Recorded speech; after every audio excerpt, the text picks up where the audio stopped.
Zhou Wan quietly returned to her old high school, her heart heavy with guilt over Lu Xi Jiao. Years ago, they had been deeply in love, but it was her own mistakes that pushed them toward a bittersweet ending. She couldn't help but wonder if he would have ever let her into his life 10 years ago had he known just how deeply she would hurt him. It all started back in the summer of 2016. Zhou Wan was representing the entire school, standing on stage and giving a speech, vowing to give her absolute best for the upcoming college entrance exam. Right at that moment, Xi Jiao suddenly burst onto the school courtyard, looking like a total rebel. He turned on the water valves, creating a makeshift rainstorm for the other students to play in. The scene was pure chaos, but it was also filled with laughter and the vibrant energy of youth. He even grabbed a microphone to wish everyone good luck, hoping they would all navigate the upcoming exam as smoothly as fish in water. Watching his mischievous antics, Zhou Wan couldn't help but laugh. The teacher, however, was not amused, immediately ordering him to write a reflection letter and call his parents. Xi Jiao just laughed it off. Later, he and Zhou Wan gazed up at the clear summer sky, carving out a beautiful memory from their school days. Soon after, Mr. Zhao was lecturing Zhang Fan and Xi Jiao for their constant troublemaking. Zhang Fan was visibly annoyed, grumbling about why the teacher suspended Xi Jiao but still forced him to attend the morning assembly. Mr. Zhao then scolded them for riding a motorcycle to school, pointing directly at Xi Jiao and reminding him that his family held a high social status. The teacher made it clear that if Xi Jiao wanted his impounded bike back, he had to rank in the top 1,000 students across the citywide mock exams, warning that even being one rank lower wouldn't cut it. Just then, Zhou Wan walked by. Miss Zhao immediately held her up as the gold standard, telling the boys they needed to learn from her because she was both a top student and well-behaved. Meanwhile, Miss Yang wondered why Zhou Wan hadn't applied to a better university. Zhou Wan explained to her teacher that her grandmother was getting old, so she wanted to stay in the city to take care of her. Hearing this, Miss Yang reminded her not to let her tutoring job get in the way of her scholarship. Zhou Wan nodded obediently and headed back to class. Zhou Wan had faced severe financial hardships since childhood. Her father passed away early, and her mother left to pursue a new life. Needing money for her grandmother's medical bills, Zhou Wan resorted to lying about her age, claiming she was 20. She also told people she was an undergraduate student at the prestigious Maritime University just to secure tutoring gigs. One day, on her way home from a tutoring session, she accidentally bumped into Xi Jiao. Seeing Zhou Wan dressed in mature clothing that looked nothing like her usual self, Zhang Fan became incredibly curious. Zhou Wan quickly changed out of her jacket. Afterward, she rushed home with her neighbor friend, Zhang Yan, to celebrate her grandmother's birthday. Living peacefully with her grandmother made her feel like her life was complete, and she only hoped her lies would never be exposed. Over at the Dahai motorcycle shop, Zhang Fan excitedly showed Xi Jiao a photo of him and Zhou Wan, posted on the school forum. Just then, Ping arrived with a new motorcycle. Xi Jiao learned that Zhang Fan's father had rewarded him with the bike for scoring 118 on his math test. Curious about the sudden academic leap, he asked for the secret, and Zhang Fan revealed there was a master study guide compiler behind it. By memorizing the key points in those guides, Zhang Fan managed to pull off the 4 high score. Each subject cost $50. To make a trade, buyers had to go to the stationery shop at the corner of the school gate and purchase the latest monthly English Corner newspaper. On top of that, a person could only buy a guide for one subject per transaction. Hearing this, Xi Jiao couldn't help but admire the seller's business savvy, knowing that if everyone aced their tests overnight, the business wouldn't last long. He immediately asked for the seller's WeChat.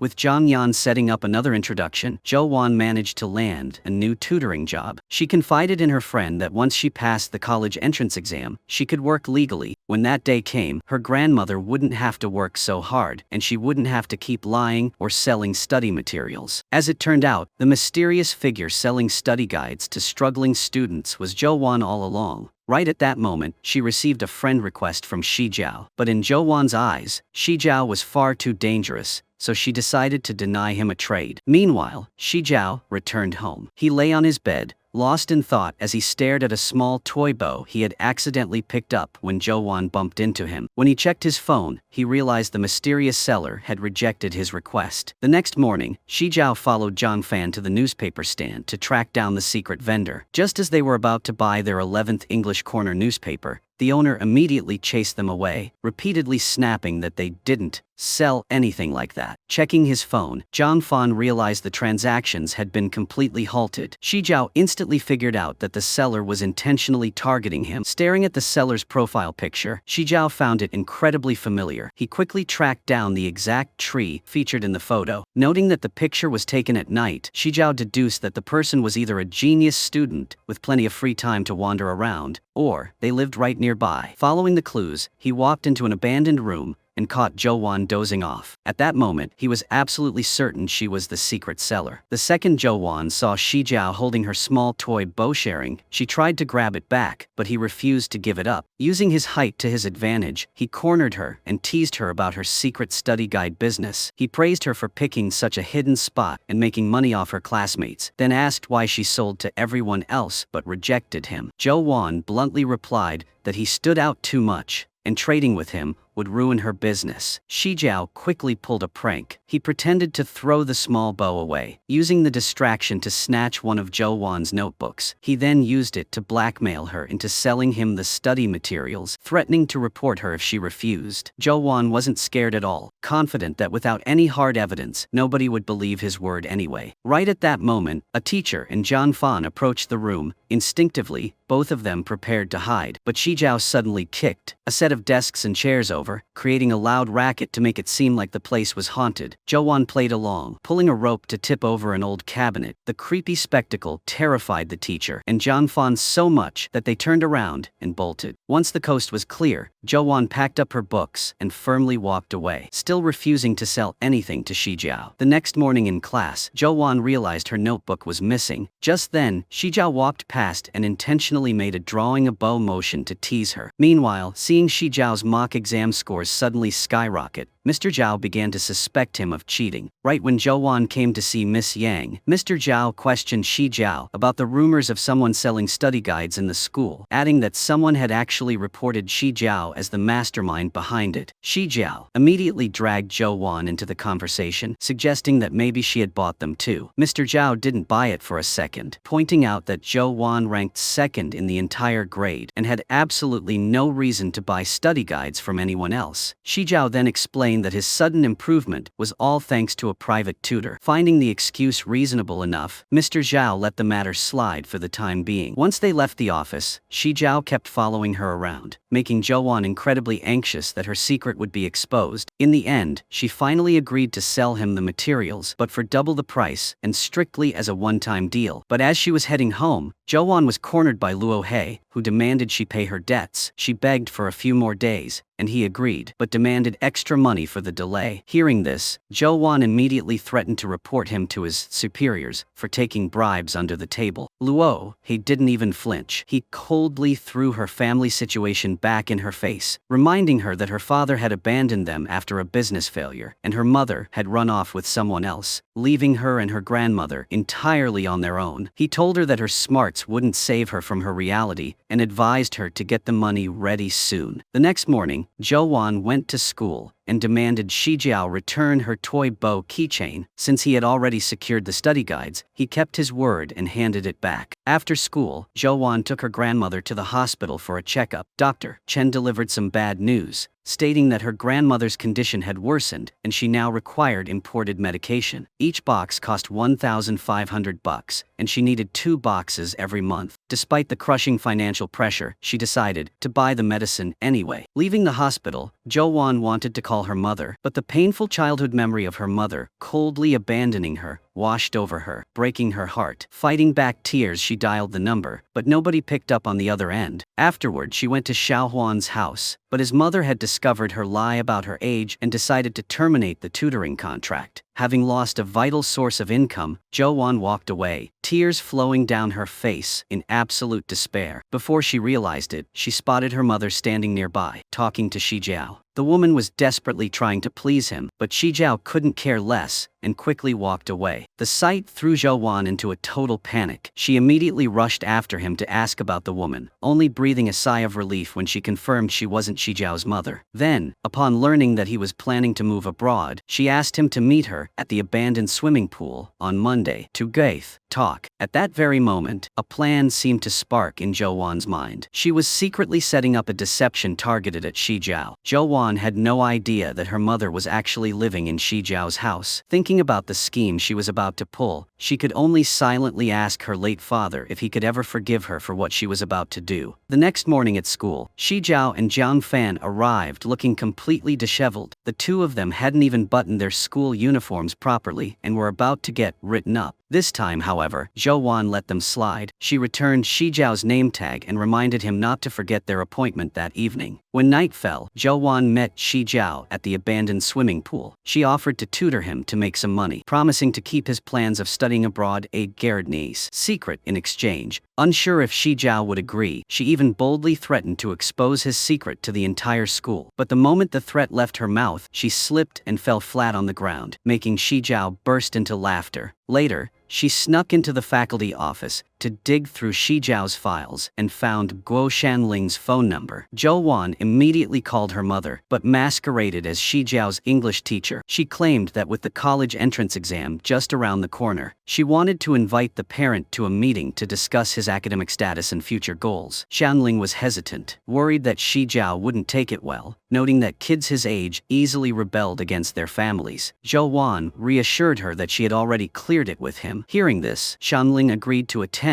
on the 25th. As the exam drew closer, most of the students were pouring every ounce of energy into studying, but Jiang Fan and Xi Jiao remained completely unfazed. They even kept showing up to school out of uniform. After class, Zhou Wan rushed straight to the abandoned swimming pool to find Xi Jiao, and her disappointment was obvious when he wasn't there. In reality, Xi Jiao was hanging out at Ping's repair shop, playing video games to kill time. Zhou Wan tracked him down quickly. Seeing Xi Jiao playing a racing game, she proposed a wager. If she could beat him in a single round, he would have to show up for a tutoring session the next day. Xi Jiao countered, saying that if she lost, she had to stop bothering him for good. Ping stepped in as the referee, deciding they would play 5 rounds, and if Zhou Wan won just once, she would take the ultimate victory. Xi Jiao easily took the first round. In the second round, he continued to dominate. By the third round, Zhou Wan was starting to catch on to the game, but she still fell short. The fourth round ended with the exact same result. But with only one final chance left, Zhou Wan completely figured out the mechanics of the game. Against all odds, she pulled off a massive comeback and won the round. Thrilled by the victory, she happily told Xi Jiao she would see him tomorrow. Watching them, Ping teased that Zhou Wan's desperation to tutor him must mean she had a crush on him. He then advised Xi Jiao to actually show up the next day, instead of rotting away in the shop all the time. The next morning, seeing Zhou Wan rushing to head out, her grandmother reminded her that her mother's departure was ancient history. She advised her that the most important thing right now was the college entrance exam, stressing that a person must look forward and let nothing stand in their way. She firmly added that she would be truly angry if Zhou Wan didn't listen. Zhou Wan obediently promised to focus on her studies, waiting until her grandmother finished her medicine before leaving the house. When she arrived at the abandoned swimming pool, she found Xi Jiao already waiting. He looked at her and remarked that she must be truly desperate for the cash. Zhou Wan replied that it wasn't just about the money, claiming she was genuinely interested in him and wanted to be his friend. Naturally, Xi Jiao didn't believe a word of it. A moment later, he started working on the practice test Zhou Wan had prepared. After grading it, she noted that his English listening skills were decent, but his vocabulary completion and reading comprehension were still terrible, meaning he needed a lot more practice. During a break, Zhou Wan asked why he wanted to move abroad. Xi Jiao candidly told her he just wanted to escape his family's constant control. Hearing this, Zhou Wan suggested they keep up the sessions until the day of the parent-teacher meeting, and after a moment of thought, Xi Jiao agreed. The next day, when Xi Jiao arrived for his lesson, Zhou Wan handed him a small portable fan, having noticed him using paper to fan himself the day before. She also gave him a pack of tissues to wipe away his sweat. The following morning, she purposely bought a bottle of water at the school convenience store and handed it to Xi Jiao, serving as a subtle reminder not to skip their next session. Later that day after school, someone in a rush accidentally knocked Zhou Wan's books onto the ground. Zhang Yan walked over to help pick them up and noticed a few of Xi Jiao's test papers mixed in. Seeing this, the neighbor friend began to feel a surge of jealousy and anxiety. The next morning, Zhang Yan asked Zhou Wan if she was still tutoring outside, mentioning that the teachers had been looking for her again. Zhou Wan shook her head that she had found a different gig tutoring.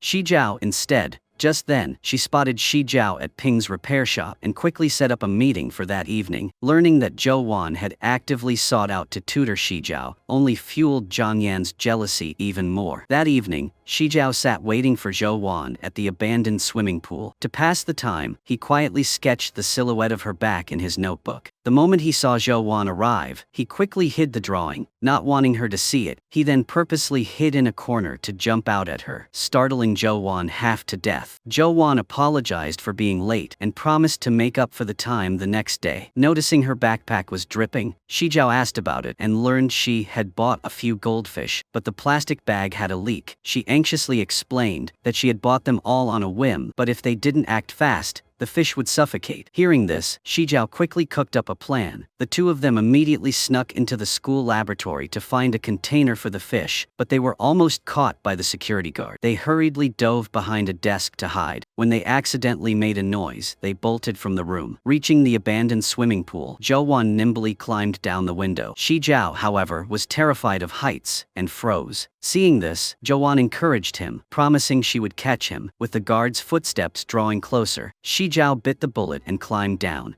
The second his feet hit the ground, he was trembling so hard he almost collapsed, but luckily, Zhou Wan caught him in her arms. Hearing the guards searching nearby, they quickly squeezed into a dark corner. Zhou Wan pulled Xi Jiao down low, both of their hearts pounding in fear of being caught. The story shifts to the year 2026. Xi Jiao returned once again to the abandoned swimming pool, where everything looked exactly as it did all those years ago. He quietly walked toward his old classroom, staring at the spot where Zhou Wan used to sit, his heart aching with regret. At that very moment, Zhou Wan walked out of the classroom right next door, but he didn't notice her. Back in the past, Xi Jiao and Zhou Wan placed the goldfish into cups and watched them swim around. Noticing Zhou Wan stealing glances at him, Xi Jiao asked if he looked good. Since he had been so helpful in saving the fish, Zhou Wan rewarded him with a piece of candy. She admitted that she used to think he was just a lazy guy who liked to coast through life without a care, destined to inherit his family business and hire a bunch of secretaries to do all the work. But after spending time together, she realized he wasn't like that at all. Xi Jiao was genuinely surprised, as it was the first time anyone had ever told him something like that.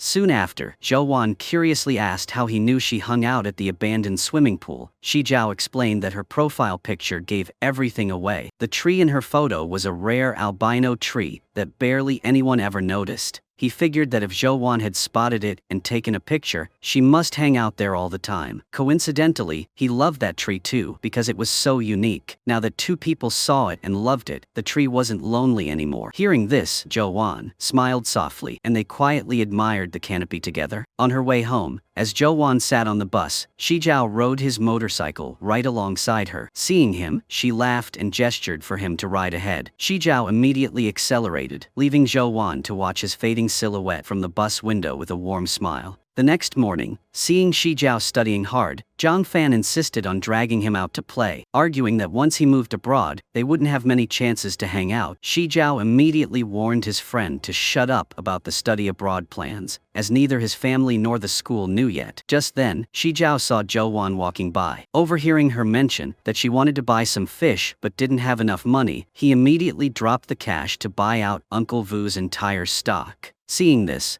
Zhou Wan gave him a big thumbs up. Later, the two brought all the fish to the abandoned swimming pool to release them. Xi Jiao asked what song came to her mind when she looked at the wide water surface. Zhou Wan said she had one, but refused to tell him. Right at that moment, she noticed Xi Jiao had accidentally released a fighting fish into the same water as the goldfish. The two immediately jumped into the water to catch the fighting fish. But during the scramble, Xi Jiao seized the opportunity to take Zhou Wan's hand, pulling her to watch the school of fish swimming beneath the surface. After catching the fighting fish, they placed it in a separate jar. While moving the fish to their new home, they found some spare uniforms in the pool area and changed into them to keep from catching a cold. During the break, Zhou Wan asked Xi Jiao where he wanted to go for his studies. He replied that as long as he could study what he loved, it didn't matter where he went. He then spun the question back on her, asking about her future plans. Zhou Wan simply said she hadn't thought about it because she had too many current responsibilities to worry about. Right after, she asked if he would attend the parent-teacher meeting, noting that the school was also hosting a club festival that day. Xi Jiao replied that he didn't really have enough parents to show up anyway. He then added that he felt like Zhou Wan was intentionally trying to get close to him, asking what her real motive was. Before Zhou Wan could figure out an answer, the security guard suddenly appeared and caught them red-handed. The next morning, an announcement blasted across the entire school, exposing Zhou Wan and Xi Jiao for taking lab equipment and raising goldfish in the school's abandoned pool. Xi Jiao took the microphone and publicly took the blame. He admitted to trespassing and claimed he had dragged Zhou Wan into it. Zhang Fan was completely shocked, never expecting Xi Jiao to shield Zhou Wan like that. As for Zhou Wan, she also seriously apologized and promised it wouldn't happen again. Watching Zhou Wan do such foolish things for Xi Jiao only made Jiang Yan burn with envy. After the crowd dispersed, Zhou Wan asked why he took all the blame. Xi Jiao simply stated that he was leaving sooner or later anyway, while she was about to graduate and couldn't afford a stain on her record. Deeply moved, Zhou Wan decided to treat him to a meal after school to show her gratitude. The moment school let out, Xi Jiao went to find Zhou Wan. Seeing her packing her things so slowly, he casually grabbed her backpack for her. Watching them walk away together from afar, Jiang Yan couldn't hide his heartbreak. Zhou Wan led Xi Jiao to Uncle Kang's noodle shop. The moment Uncle Kang saw the motorcycle, he was thrilled, assuming Xi Jiao was Zhou Wan's boyfriend. Inside the shop, Zhou Wan told him she owed him a few tutoring sessions and promised to make it up to him later. Since Xi Wai had to attend the parent-teacher meeting the next day, Xi Jiao agreed. He then showed her a custom fish tank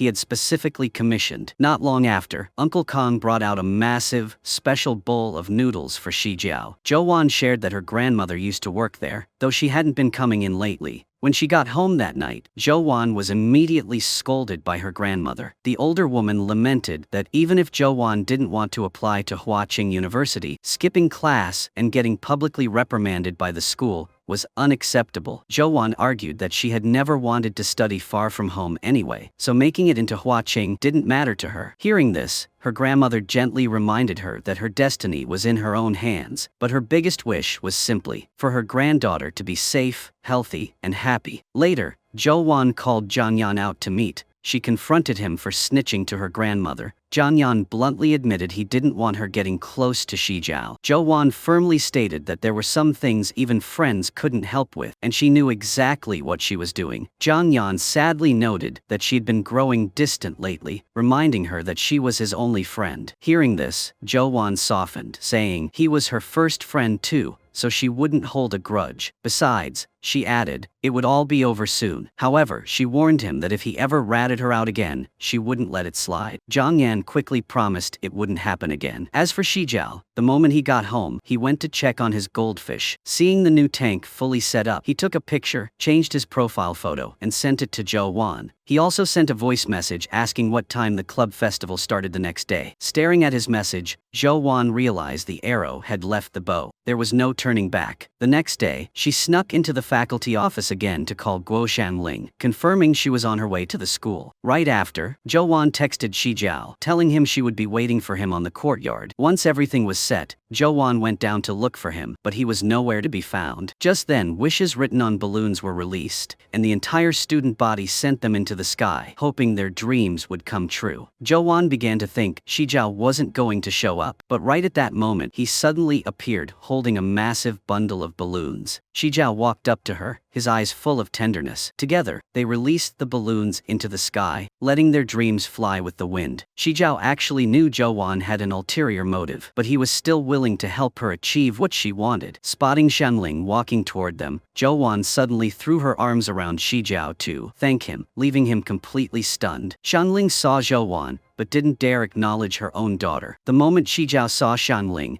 his face fell into disgust. He sarcastically remarked that if she had so much free time, she should focus on giving his father a son. Hearing this, Zhou Wan asked if he really hated Shanling that much. Wondering what would happen if the woman did something to displease his father, Xi Jiao casually replied that he would just pack up and leave. Zhou Wan smiled faintly at his answer, quietly glancing back at Shanling, standing a short distance away. That evening, Shanling stayed behind to meet Zhou Wan. Seeing how much her daughter had grown, tears welled up in her eyes. She asked if Zhou Wan was in the same class as Lu Xi Jiao, and if he knew anything yet. Zhou Wan immediately fired back, asking if her mother was terrified of the Lu family finding out she had a secret daughter. Xiangling coldly reminded her that they hadn't seen each other in over 15 years, questioning if her existence even mattered to the Lu family. She then exposed Zhou Wan's scheme, pointing out that calling her to the school and using Xi Jiao to apply pressure was all a play for money. Xiangling stated she could give her the money, on the condition that she stay away from the Lu family and act like they were complete strangers from now on. Hearing this, Zhou Wan silently accepted the bank card. Xiangling added a parting jab, mocking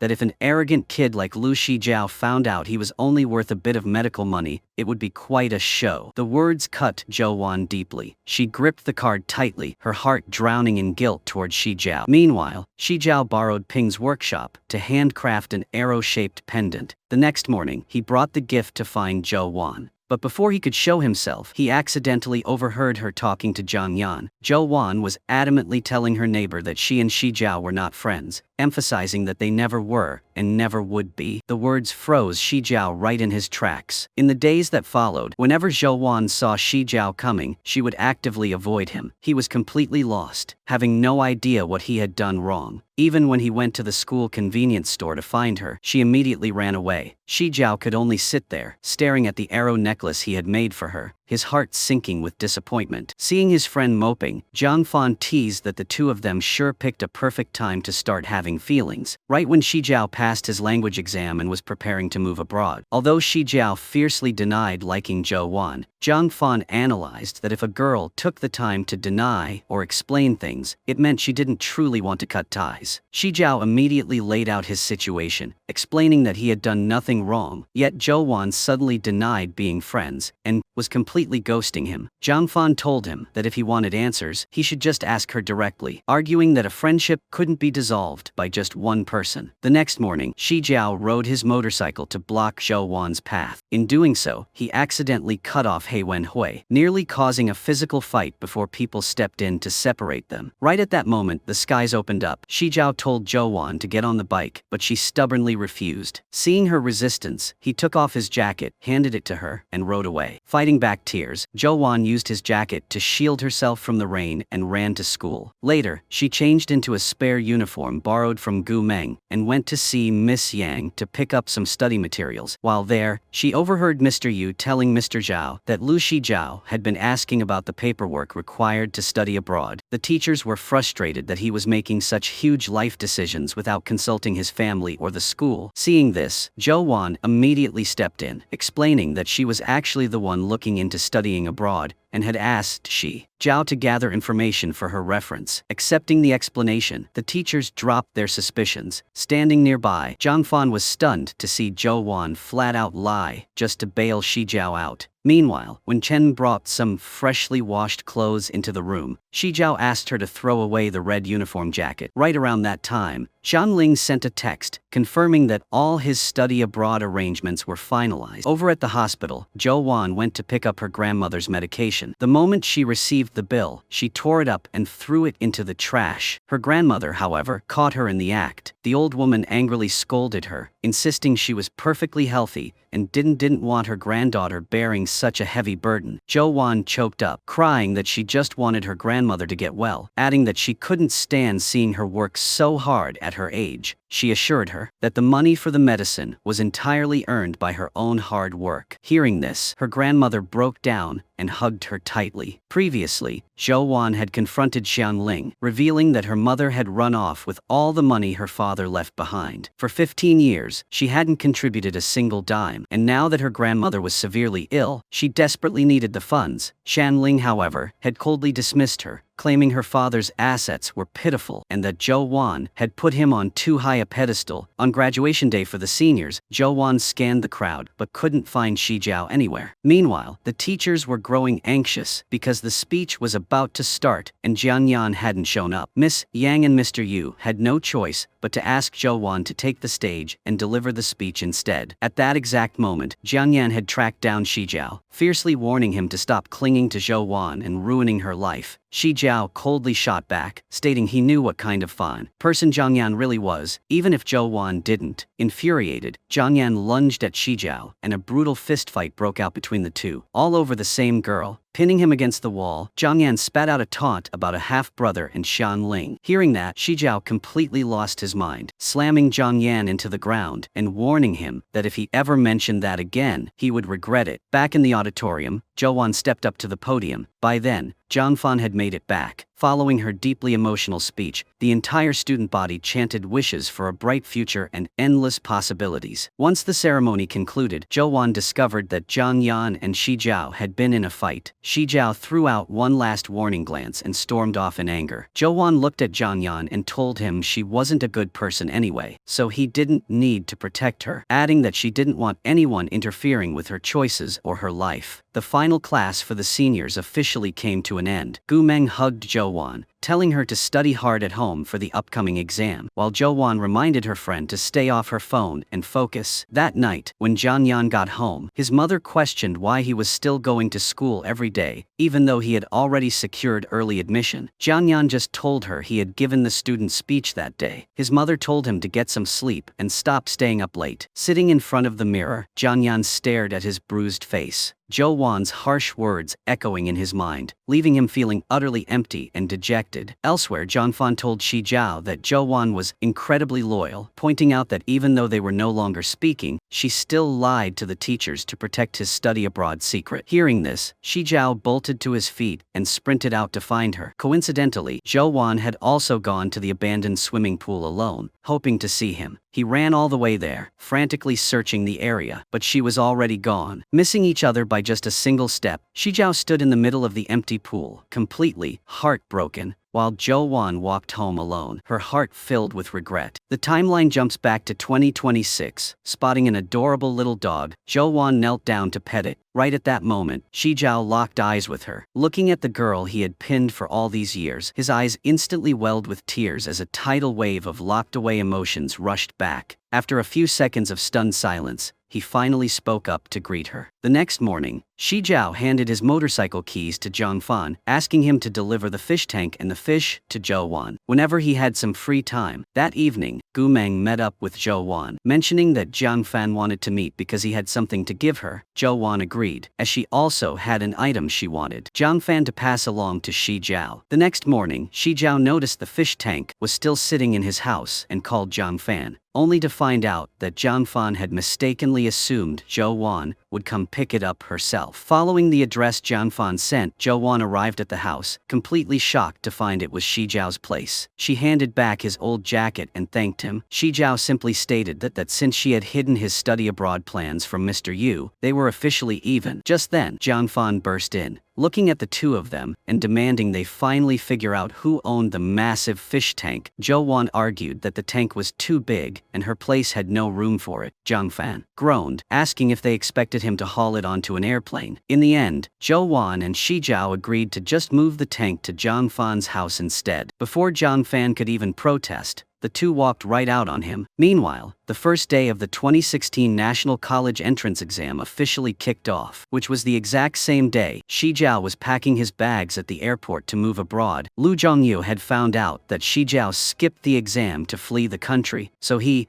immediately ordered the sale of the house left behind by Xi Jiao's mother and notified his son. On Zhou Wan's side, her grandmother walked her to the exam site, standing outside to wait in hopes that her granddaughter would ace the test. But right at that moment, the old woman suddenly clutched her chest in agony and collapsed onto the pavement. Seeing her grandmother go down, Zhou Wan immediately abandoned the exam to rush her to the hospital for emergency surgery. Over at the airport, the second Xi Jiao heard his father was selling his mother's house, he abandoned his flight and bolted. Back, standing outside the operating room in absolute agony, Zhou Wan could only wait. Finally, Dr. Chen walked out to announce the surgery was a success. Her grandmother was out of danger, but needed to remain hospitalized for observation. Zhou Wan let out a massive sigh of relief. Dr. Chen then asked about her college exam. Zhou Wan calmly replied that she could always retake it next year, stating nothing mattered more than her grandmother's life. Returning home, Zhou Wan couldn't stop crying. Ultimately, she set fire to all her study books and her exam admission ticket, personally burning away the exam she had spent years preparing for. The next morning, the first thing she did was head to the hospital to pay the medical bills. While the exam concluded and everyone else was out celebrating, Zhou Wan and Xi Jiao carried their own separate heartbreaks. Once again, the two crossed paths in the street, completely oblivious to each other's presence. Ping watched the fallout, sighing at how incredibly calculating Xi Jiao's father was. Zhang Fan tried to convince Xi Jiao to calm down and talk to his dad, but Xi Jiao refused to listen. Just then, a loud commotion erupted outside. It turned out Gu Meng was in a heated argument with He Wenhui, who was throwing a tantrum, claiming she had handed him the wrong spare parts. Seeing Wenhui trying to get physical, Xi Jiao immediately stepped in. Wenhui instantly threw his family status around, bragging that even Xi Jiao's dad had to beg his family for favors. Xi Jiao coldly replied that his father's business had nothing to do with him. Furious, Wenhui demanded a race, declaring that if he lost, he would personally smash his own bike. But if he won, Xi Jiao had to get down on his knees and beg for forgiveness. The race kicked off with Wenhui holding a clear hardware advantage, but everyone believed Xi Jiao could close the gap with pure skill. Riding a bike, he tuned himself and showcasing superior control, especially around the corners. Xi Jiao steadily caught up to his rival. Just as he was about to take the lead, Wenhui suddenly pulled a dirty trick. However, Xi Jiao quickly fired back at the next turn, forcing the guy to slam on his brakes. From that point on, he completely dominated the race and secured a crushing victory. Even though he lost, Wenhui loudly accused Xi Jiao of playing dirty. Xi Jiao didn't even bother arguing. He walked straight over, kicked the guy's bike down, and forced him to honor their bet by smashing his own ride to pieces. This left Wenhui grinding his teeth in anger, but there was absolutely nothing he could do. Meanwhile, the moment Luo He spotted Zhou Wan, he immediately demanded the money she owed. Seeing this, Zhou Wan decided to track down their boss to get to the bottom of everything. Right at that moment, Wenhui called Luo He, ordering him to deal with Lu Xi Jiao. Overhearing the conversation by chance, Zhou Wan instantly worried for him. Later that night, as Xi Jiao was walking alone down the street, Luo's gang blocked his path. He quickly realized this was Wenhui's dirty work. Watching from a corner,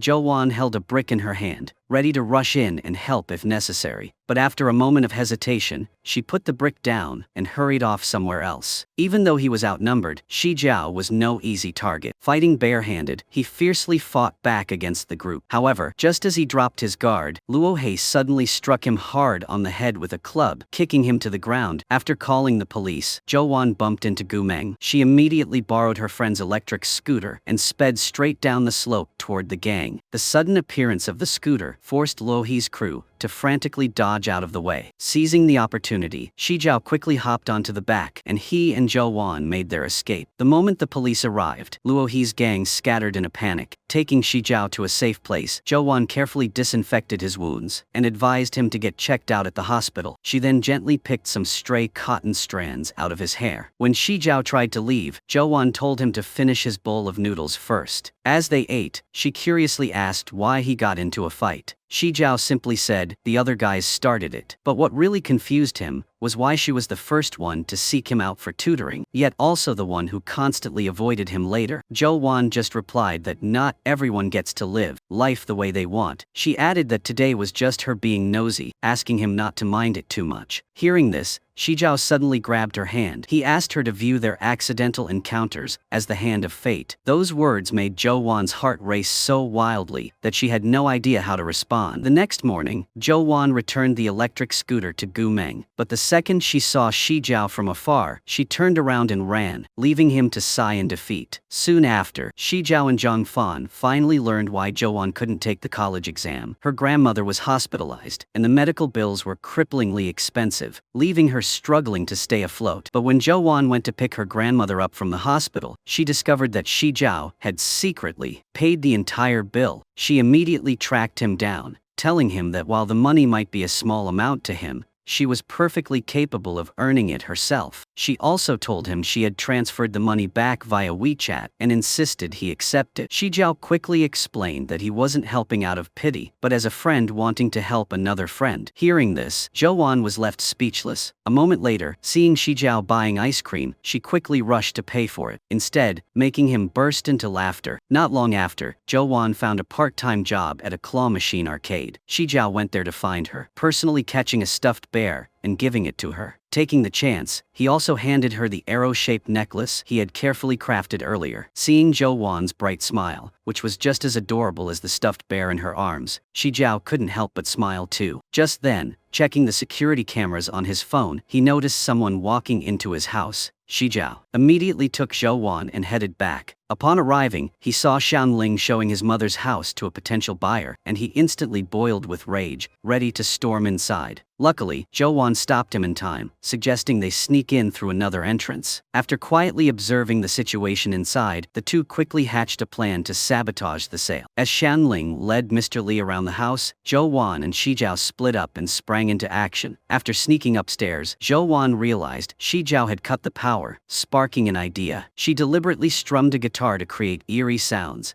adding strange knocking noises that left the real estate agent and Mr. Li feeling unnerved. To make matters worse, the three of them soon discovered red handprints smeared across the walls. Terrified, they fled the house, convinced the place was haunted. After successfully driving the buyers away, Zhou Wan and Xi Jiao happily high-fived to celebrate. Next, Xi Jiao took her into his private studio to show her his paintings. Zhou Wan was amazed to discover how truly talented he was. Among his artwork was the familiar albino tree they had once admired together. However, when he realized Zhou Wan had entered his upstairs studio, Xi Jiao suddenly grew angry. Zhou Wan quickly apologized, saying she didn't mean to pry, and quietly walked away. The moment she stepped outside, she found Xianling waiting for her. The woman was furious that Zhou Wan hadn't kept her promise. Zhou Wan explained that she and Xi Jiao were just friends, adding that she had never revealed their mother-daughter relationship to him. Xianling then offered to cover her grandmother's medical expenses, but in exchange, Zhou Wan had to completely vanish from Xi Jiao's life. With that, she handed over a stack of cash, warning her not to test her patience any longer. Right at that moment, Zhou Wan's phone rang. It was Xi Jiao calling. She quietly silenced the phone. Accepting the money meant she had to follow Xianling's demands and unfriend him. Because of her grandmother's illness, she had no other choice. Returning home, she was heartbroken, silently apologizing to Xi Jiao over and over again. Meanwhile, Xi Jiao tried to send a message to make peace, only to find out he had been deleted from her friends list. The next morning, Xi Jiao went to see his grandfather to apologize. His grandfather told him he would always support his grandson, firmly stating he wouldn't let anyone touch Shen Lan's house. After that, Lu told Xi Jiao that the 40th anniversary gala for Lan Yuo was just a few days away. He insisted that Xi Jiao had to attend and apologize to Boss He's son. Seeing that his father no longer planned to sell his mother's house, Xi Jiao reluctantly agreed. On Zhou Wan's end, stumbled upon a life insurance policy her father had purchased. She discovered that she was the primary beneficiary, not Xianling, completely contradicting everything the woman had claimed. Zhou Wan instantly realized she had been lied to for years. A deep hatred grew inside her, knowing Xianling had stolen all the money her father left for her. Soon after, she found out about the Lanya anniversary gala. Zhou Wan realized this could be her only chance to take back what rightfully belonged to her and save her grandmother. She silently swore to make Xianling pay for everything. Following that, Zhou Wan went to the arcade to play a shooting game. Knowing Xi Jiao hated losing his #1 spot to anyone, she was determined to win. Sure enough, the next morning, after losing to her, Xi Jiao was visibly annoyed. Jiang Fan noticed this and pointed out that she was actively trying to make amends, but Xi Jiao was still being stubborn. Zhou Wan brought him a soda to make peace, but he intentionally walked away. Out of options, she invited Gu Meng out to eat and asked how she could sneak into Xi Jiao's house. Gu Meng curiously asked if she had a crush on him. Zhou Wan denied it, claiming she just had business to take care of. She explained that they had a fight, so she deleted him on WeChat, and when she tried to make up at the arcade, he treated her like she was invisible. Hearing this, Gu Meng offered one single piece of advice, telling her to throw away her pride. A plan to use a promotional top-up to add him back as a friend failed. Gu Meng then had to rope Jiang Fan in for help. Seeing Zhou Wan try so hard to get close to him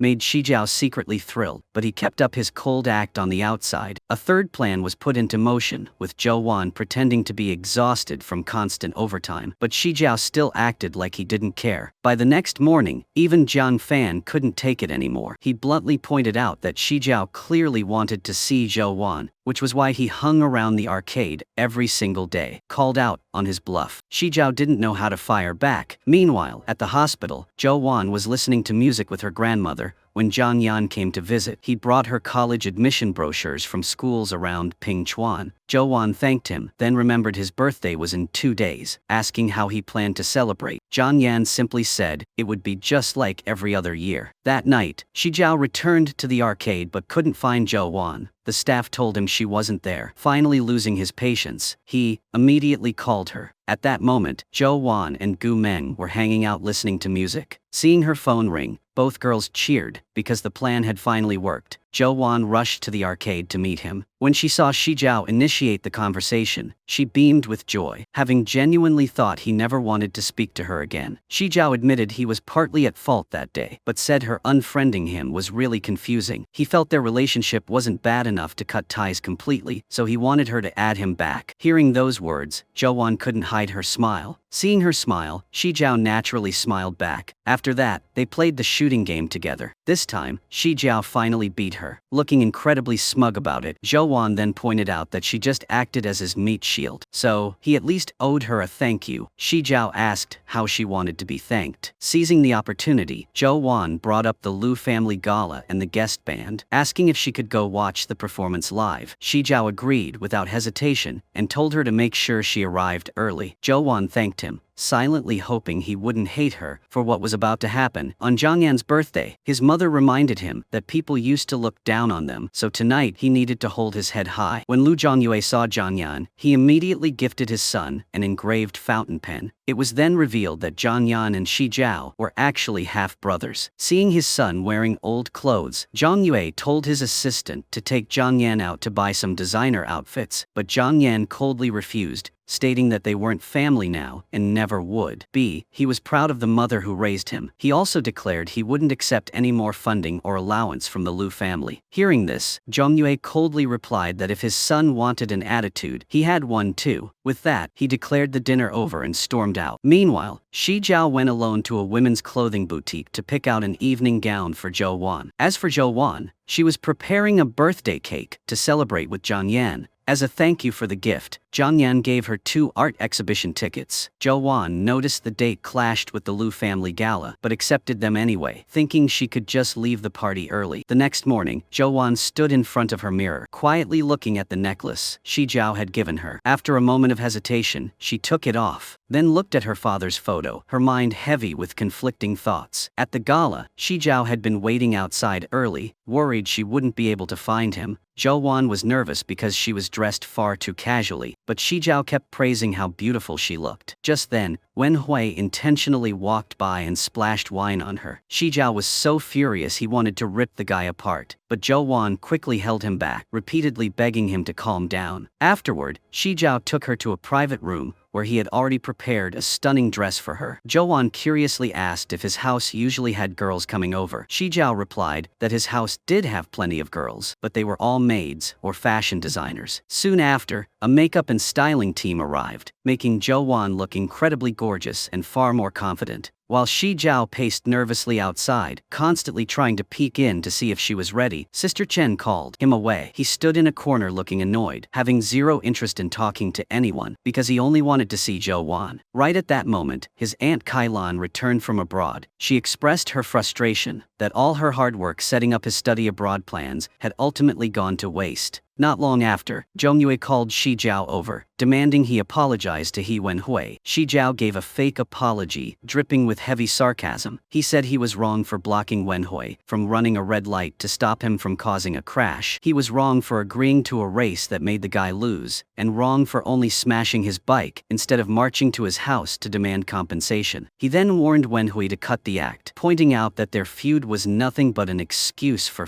their fathers to settle business disputes. After dropping that truth bomb, Xi Jiao forced Wenhui to bow to their parents alongside him. Wenhui mocked that they were exactly the same, both forced to play the good son in front of their families. Xi Jiao fired back that Wenhui was just scared of his dad while he wasn't. He also reminded him about the score with Luo He, promising he would definitely settle that debt later. Right as Wenhui walked away, Zhou Wan appeared in a gentle princess gown, looking pure and absolutely radiant. That exact moment completely captured Xi Jiao's heart. In his eyes, Zhou Wan was the brightest moonlight of his life. Zhou Wan was still worried. Wen Hui would cause more trouble, but Xi Jiao was too busy staring at her. Smiling, he offered his arm for her to take, leading her to the stage area, where his specially invited band was getting ready to play. Then, Xi Jiao brought Zhou Wan onto the small stage and taught her how to dance. Surrounded by floating bubbles and crystal-clear melodies, the two smoothly moved to the rhythm. The song Xi Jiao chose told the story of two people who were never meant to be together but fell deeply in love anyway. In the end, the woman hurt the man who loved her with all his heart, yet he still sacrificed his life to protect her. He did it because he believed that even a doomed fate was still fate. Amidst the music and the laughter of their youth, Xi Jiao happily lifted Zhou Wan into the air and spun her around. They rested their heads against each other, soaking in a rare moment of romantic and peaceful bliss. Once the performance ended, they bowed together to thank the band. Right then, Zhou Wan suddenly asked what he would do if she ever hurt him one day. Xi Jiao gently replied that he wouldn't do a thing. Across the hall, Zhang Yu took the stage to give a speech. He announced the 40th anniversary of the Lan Yue group and introduced a highly significant painting left behind by Xi Jiao's mother. According to him, the piece was titled Sheng Xia. Hearing this, Xi Jiao immediately spoke up to correct him. He declared that the painting's true name was Qi Xia. Furthermore, he emphasized that it wasn't just a single piece, but an entire collection of artwork. Just as Xi Jiao stepped onto the stage, Dr. Chen called Zhou Wan with incredible news that they had found a matching kidney donor for her grandmother. He told her that if everything went smoothly, she could undergo surgery soon. However, the medical costs would exceed 300,000 bucks, so she needed to be prepared. Before Zhou Wan could even process the news,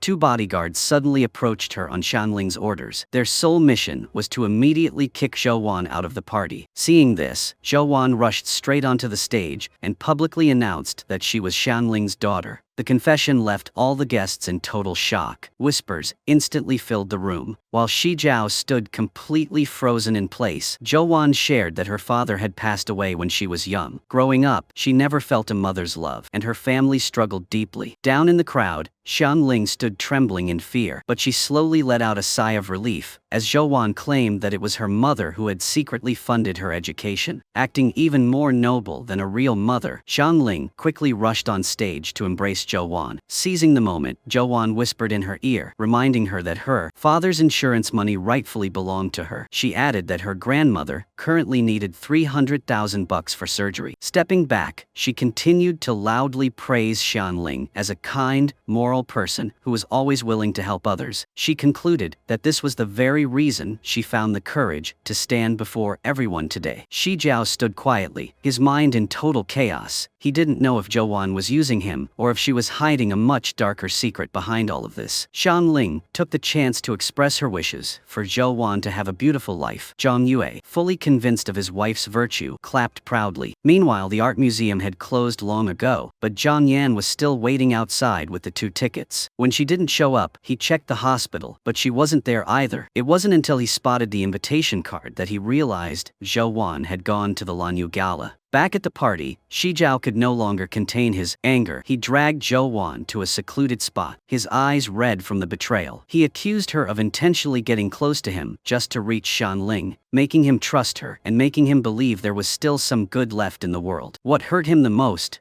was the crushing realization that he had been betrayed by the person he trusted above all else. Driven by sheer emotion, Xi Jiao lost control, suddenly forcing a kiss on Zhou Wan, before choking back a sob to ask if, during all their days together, she had ever truly liked him. Panicked, Zhou Wan could only say that she had never even thought about it. That answer was the final straw, causing Xi Jiao to storm off in a rage, leaving Zhou Wan all alone in the dark. But after walking for a bit, his worry got the better of him, and he turned his bike around. Sadly, Zhou Wan had already caught a cab and left. Sitting in the taxi, she couldn't stop crying, drowning in guilt over what she did to Xi Jiao. Returning to the empty spot, Xi Jiao stared into the void, consumed by helplessness and agony. When Zhou Wan got home, Xianling was already waiting for her. She informed Zhou Wan that Xi Jiao's aunt wanted to invite her to breakfast the next morning. Zhou Wan immediately refused, assuming the woman was only there about the money. Xianling bluntly laid out her terms, stressing that if she wanted the cash, she had to follow her orders tomorrow. She then announced her plans to leave Pingchuan and never return. Zhou Wan agreed to the deal, but demanded an upfront payment of 6,000 bucks a month for her grandmother's dialysis. Xiangling transferred the money on the spot, then ordered her to vanish from her life. But that entire conversation was overheard by Zhang Yan, who was standing on the upper floor. Later on the rooftop, Zhou Wan told him everything. After her father passed away, Xiangling left, taking all of the family's money with her. For years, she claimed to be struggling, but the reality was the exact opposite. That stolen money was now the only hope to save her grandmother's life. It was then that Zhang Yan finally understood why Zhou Wan targeted Xi Jiao. He told her she wasn't a bad person, noting that nobody would seek out the person who abandoned them unless they were pushed to the absolute brink. The next morning, Xi Jiao announced to his family that he wanted to go abroad to study art at the same school his mother attended. He planned to take a gap year to seriously prepare for the entrance exams. Kai Lan brought out his paintings to show everyone, but Zhang Yu immediately rejected the idea. Refusing to back down, Xi Jiao bluntly mocked how his father always pretended to love art but couldn't accept his own son chasing that passion. Zhang Yue was furious to the point of silence, but under his grandfather's stern glare, he had to keep his mouth shut. Xiangling tried advising Xi Jiao to study finance first and pursue his hobbies later, but he completely ignored her. Right then, Zhou Wan walked in, taking him completely by surprise. After greeting everyone, Xiangling purposefully asked Zhou Wan to call Xi Jiao her brother. Hearing that word, Xi Jiao's expression instantly turned darker than ever. He let out a sarcastic chuckle, stood up, and tried to leave the table, but his grandfather immediately ordered him to sit back down. He curiously morrowed him. Asked if Xi Jiao and Zhou Wan were classmates, Xi Jiao coldly replied that they weren't close. Kai Lan, who despised Xiangling, intentionally asked why a top student like Zhou Wan didn't take the college exam. Xiangling quickly made an excuse, claiming Zhou Wan had a high fever on exam day. Hearing this, Zhou Wan calmly brought up Xiangling's promise to fund her education until she finished college. Hearing this, Kai Lan suggested Zhou Wan move into the Lu household to be a good role model for Xi Jiao. Zhou Wan quickly declined,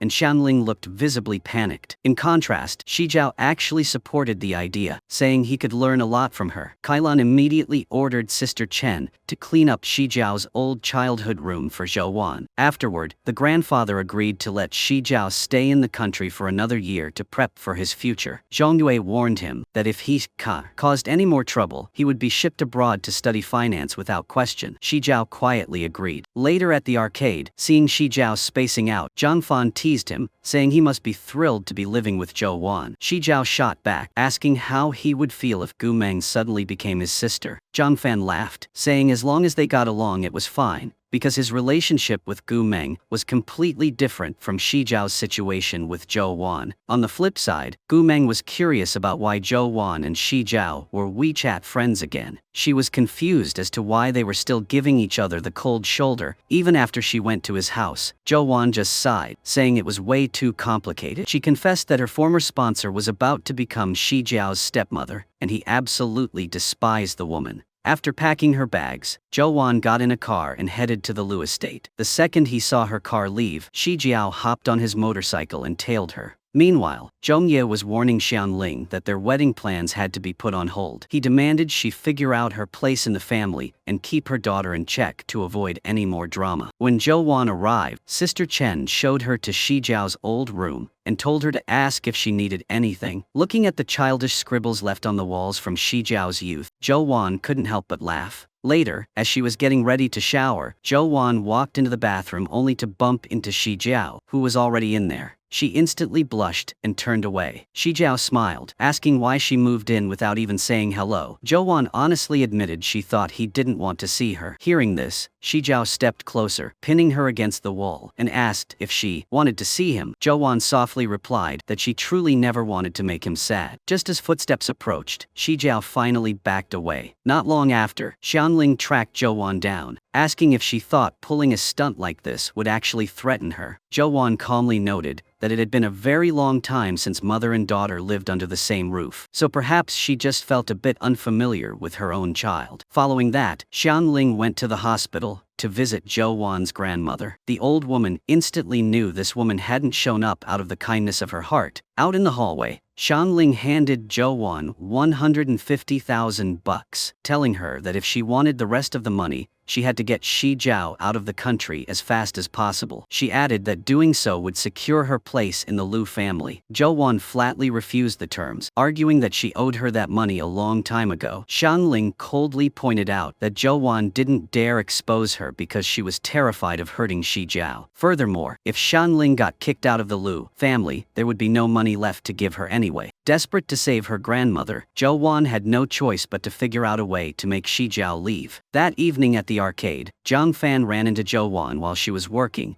and mentioned that Xi Jiao was sick. Surprised, Zhou Wan admitted she had no idea. Soon after, Zhou Wan bought some food and medicine and asked Sister Chen to take it up to him. But Sister Chen insisted that Zhou Wan should do it herself, revealing that Xi Jiao had refused to eat or take his meds all day. Hearing the knock, Xi Jiao initially refused to let anyone in, but the moment he realized it was Zhou Wan, he immediately changed his tune. Upon seeing her, he snarkily asked if she finally remembered how to visit him. Zhou Wan thought he was actually complaining, while Xi Jiao admitted he might as well be genuinely mad. Zhou Wan mixed some cold medicine and handed it to him. As she turned to leave, Xi Jiao suddenly called her back, bringing up that night on the mountain. He confessed that he had gone back to pick her up, but she was already gone. Realizing Zhou Wan was willing to stay a bit longer, his mood instantly lifted. But that joy vanished the second he noticed she was texting Zhang Yan. A wave of jealousy washed over him. He scolded her, saying she came to take care of him but had zero sincerity. Zhou Wan laughed and asked what would count as being sincere. Xi Jiao immediately pinned her to the couch, threatening to pass his cold to her with a kiss. But right as their lips were about to touch, he let out a massive sneeze. Zhou Wan's face turned beet red as she frantically ran out of the room, leaving Xi Jiao sitting there full of regret. The next morning, just as Xi Jiao woke up, Sister Chen brought a potted plant into his room, telling him it was a gift from Zhou Wan. Surprised, Xi Jiao took it, a glimmer of joy flashing in his eyes as he broke into a blissfully happy smile. Not long after, Sister Chen ran up to Zhou Wan in a panic, telling her Xi Jiao had gone to see Professor Qin but forgot his most important painting. Hearing this, Zhou Wan grabbed the artwork and sprinted to the art academy. Arriving, she saw Xi Jiao talking to Professor Qin and quickly hid out of sight. Professor Qin bluntly stated he had no interest in taking Xi Jiao on as a student because he didn't feel he could help him. Xi Jiao persistently argued that if the professor agreed to guide him, he would definitely learn a lot. Professor Qin looked at his work and pointed out that Xi Jiao was still just painting what his mother used to paint, calling it nothing more than copying. He stressed that Xi Jiao's true, raw emotions were completely missing from the canvas. Ultimately, he gave Xi Jiao one final chance, telling him to return at the end of the month. His condition was that before that day, Xi Jiao had to paint the truest feeling in his heart, what he desired most, and what he was most terrified of losing. He added that even if it was just something from a dream, it would work as long as he understood its meaning. Xi Jiao seriously agreed to the terms. Listening from afar, Zhou Wan wanted to help him more than ever. Back at home, Xi Jiao sat in front of his easel feeling totally lost. He had no idea what to paint, let alone how to express his deepest emotions. His eyes drifted to the portrait of Zhou Wan he had painted before, leaving his mind in a tangled mess. Over at the hospital, her grandmother once again urged Zhou Wan to stop worrying about her and focus on studying for the college retake. Zhou Wan smiled confidently, telling her that with her grades, there was nothing to worry about. But her grandmother still ached for her, knowing that on top of her studies, she was carrying far too much pressure and responsibility. She simply wished for her granddaughter to live a normal, simple, kind, and happy life. Hearing those words, Zhou Wan just smiled. In silence, once her grandmother fell asleep, she secretly called Zhang Yan to ask for a favor. The next morning, Xi Jiao showed up at the Lingshan orphanage to sign up as a volunteer. Zhang Yan appeared, mentioning that Zhou Wan was busy with the kids' morning activities, and added that he would be guiding Xi Jiao for the day. On the way in, Zhang Yan took the initiative to apologize for everything in the past. He admitted he shouldn't have interfered with Zhou Wan's freedom, and definitely shouldn't have dragged her into their feud. While Zhou Wan was reading a story to the kids, she spotted Xi Jiao and immediately ran over. Soon enough, Xi Jiao began to open up, joining in on the games with the children. The atmosphere was incredibly lively and joyful. But when playtime ended, Zhang Yan unexpectedly suggested Xi Jiao go up and tell the kids a story. Standing in front of the crowd, Xi Jiao froze, unable to get a word out. Seeing this, Zhou Wan stepped up right beside him, helping him tell a story about a sheep and a wolf. With Zhou Wan by his side, Xi Jiao found his confidence and carried the story forward. However, the true meaning behind the tale perfectly mirrored his own thoughts about himself and Zhou Wan. Shortly after, Xi Jiao pulled out a rose, telling her that only she could see it, which meant it belonged to her. That sudden gesture sent Zhou Wan's heart into a frenzy. Afterward, Xi Jiao sat down with the kids to draw. As everyone focused on their art, his eyes unconsciously drifted toward Zhou Wan. He quietly sketched her image onto his paper. When Zhou Wan walked closer, Xi Jiao quickly hid the drawing, making an excuse that he had been busy all day and needed to head out. He left, leaving Zhou Wan with a lingering sense of unexplainable regret. She knew her plan to help him find his true emotions hadn't fully succeeded yet. Watching him walk away, Zhang Yan couldn't help but ask why she was trying so hard to help Xi Jiao. Zhou Wan softly replied that it was simply a debt she owed him. A while later, Xi Jiao tracked Zhou Wan down and suggested they hang out again tomorrow. He admitted he had no idea where to go, but mentioned Jian Fan had an idea and Gu Meng was tagging along too. Hearing this, Zhou Wan agreed. To her surprise, Jian Fan had picked a bustling amusement park. Right when they met up, Jian Fan complained about being called in the middle of the night to put on an act without even getting time to prep his lines. Xi Jiao immediately mocked his acting, saying it was worse than Gu Men's and calling him an idiot. Not willing to take the insult, Jian Fan shot back that Xi Jiao was the real idiot. He pointed out that if he liked Zhou Wan, he should just ask her out directly, instead of acting shy like a teenage girl. The group quickly dove into the park's chaotic rides. Laughter filled the air as they battled it out in bumper cars, with Xi Jiao constantly ramming his car into Zhou Wan's to keep things hilarious. Later, Zhou Wan wanted to ride the Ferris wheel, but Xi Jiao was so terrified of heights his legs turned to jelly and he refused to get on. Seeing his fear, she pulled him away to eat some popcorn instead. As they sat snacking, Zhou Wan asked if he had figured out an idea for his new painting yet.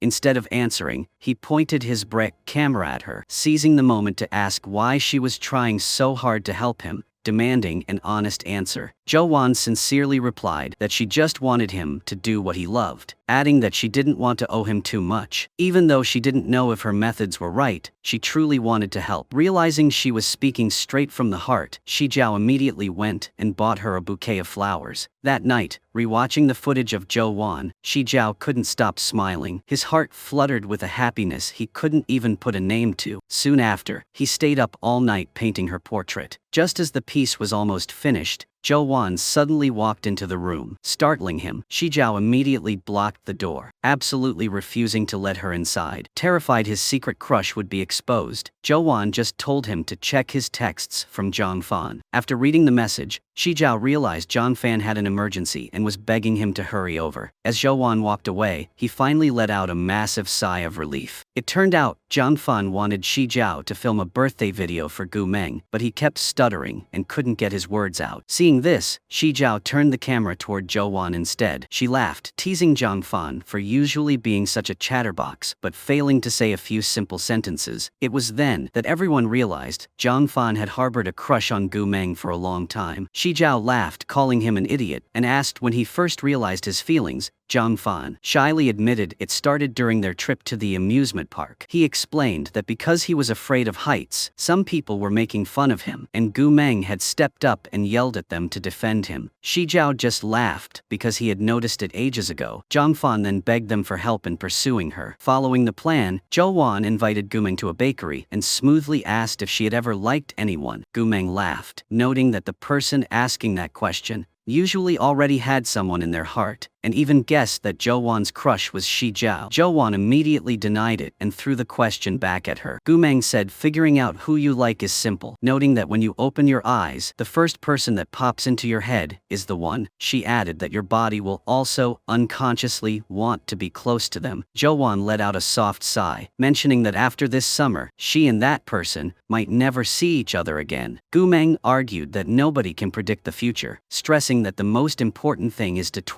cherish the present moments, so you don't have regrets later. Meanwhile, Jian Fan set up an elaborate confession plan. He planned to hide inside a giant gift box at the school, while Zhou Wan would bring Gu Meng to the spot. Everything was going smoothly until Gu Meng suddenly decided she wanted to go to the sports field instead. Luckily, Jian Fan had a backup plan ready. If Gu Meng went to the field, Xi Jiao would put on a bear mascot suit, grab the gift, and lead her to the setup. However, at the most crucial moment, Jiang Fan couldn't reach the security guard, and his phone died. Trapped inside the gift box for way too long, he could barely breathe and had to poke a tiny hole to call for help. Just as he felt like he was suffocating, Xi Jiao showed up just in time to rescue him. The second Jiang Fan broke out, he cried out in sheer panic, having been scared half to death. Meanwhile, Zhou Wan successfully lured Gu Meng to the designated spot. Seeing the elaborate decorations, Gu Meng was absolutely thrilled. Spotting the bear mascot, she assumed it was Jiang Fan and kept playfully slapping his back to tease him. Right then, the giant gift box popped open. Jiang Fan stepped out, completely drenched in sweat and holding a cake, yelling happy birthday, which left Gu Meng standing there in total shock. Jiang Fan felt both pitiful and ready to cry because the plan had been a disaster, and even the cake had melted out of shape. Seeing this, Gu Meng quickly praised the cake for being beautiful and told him the entire setup was amazing. Still thinking the mascot was the security guard, Zhou Wan pulled him away to give the couple some privacy. Jiang Fan took the chance to vent about all his suffering, from draining his savings to getting locked in a box with a broken fog machine blasting smoke in his face until he nearly suffocated. Walking further away, Zhou Wan finally realized the person inside the bear suit was actually Xi Jiao. Seeing his goofy stance as he tried to hide his identity, she could barely hold back her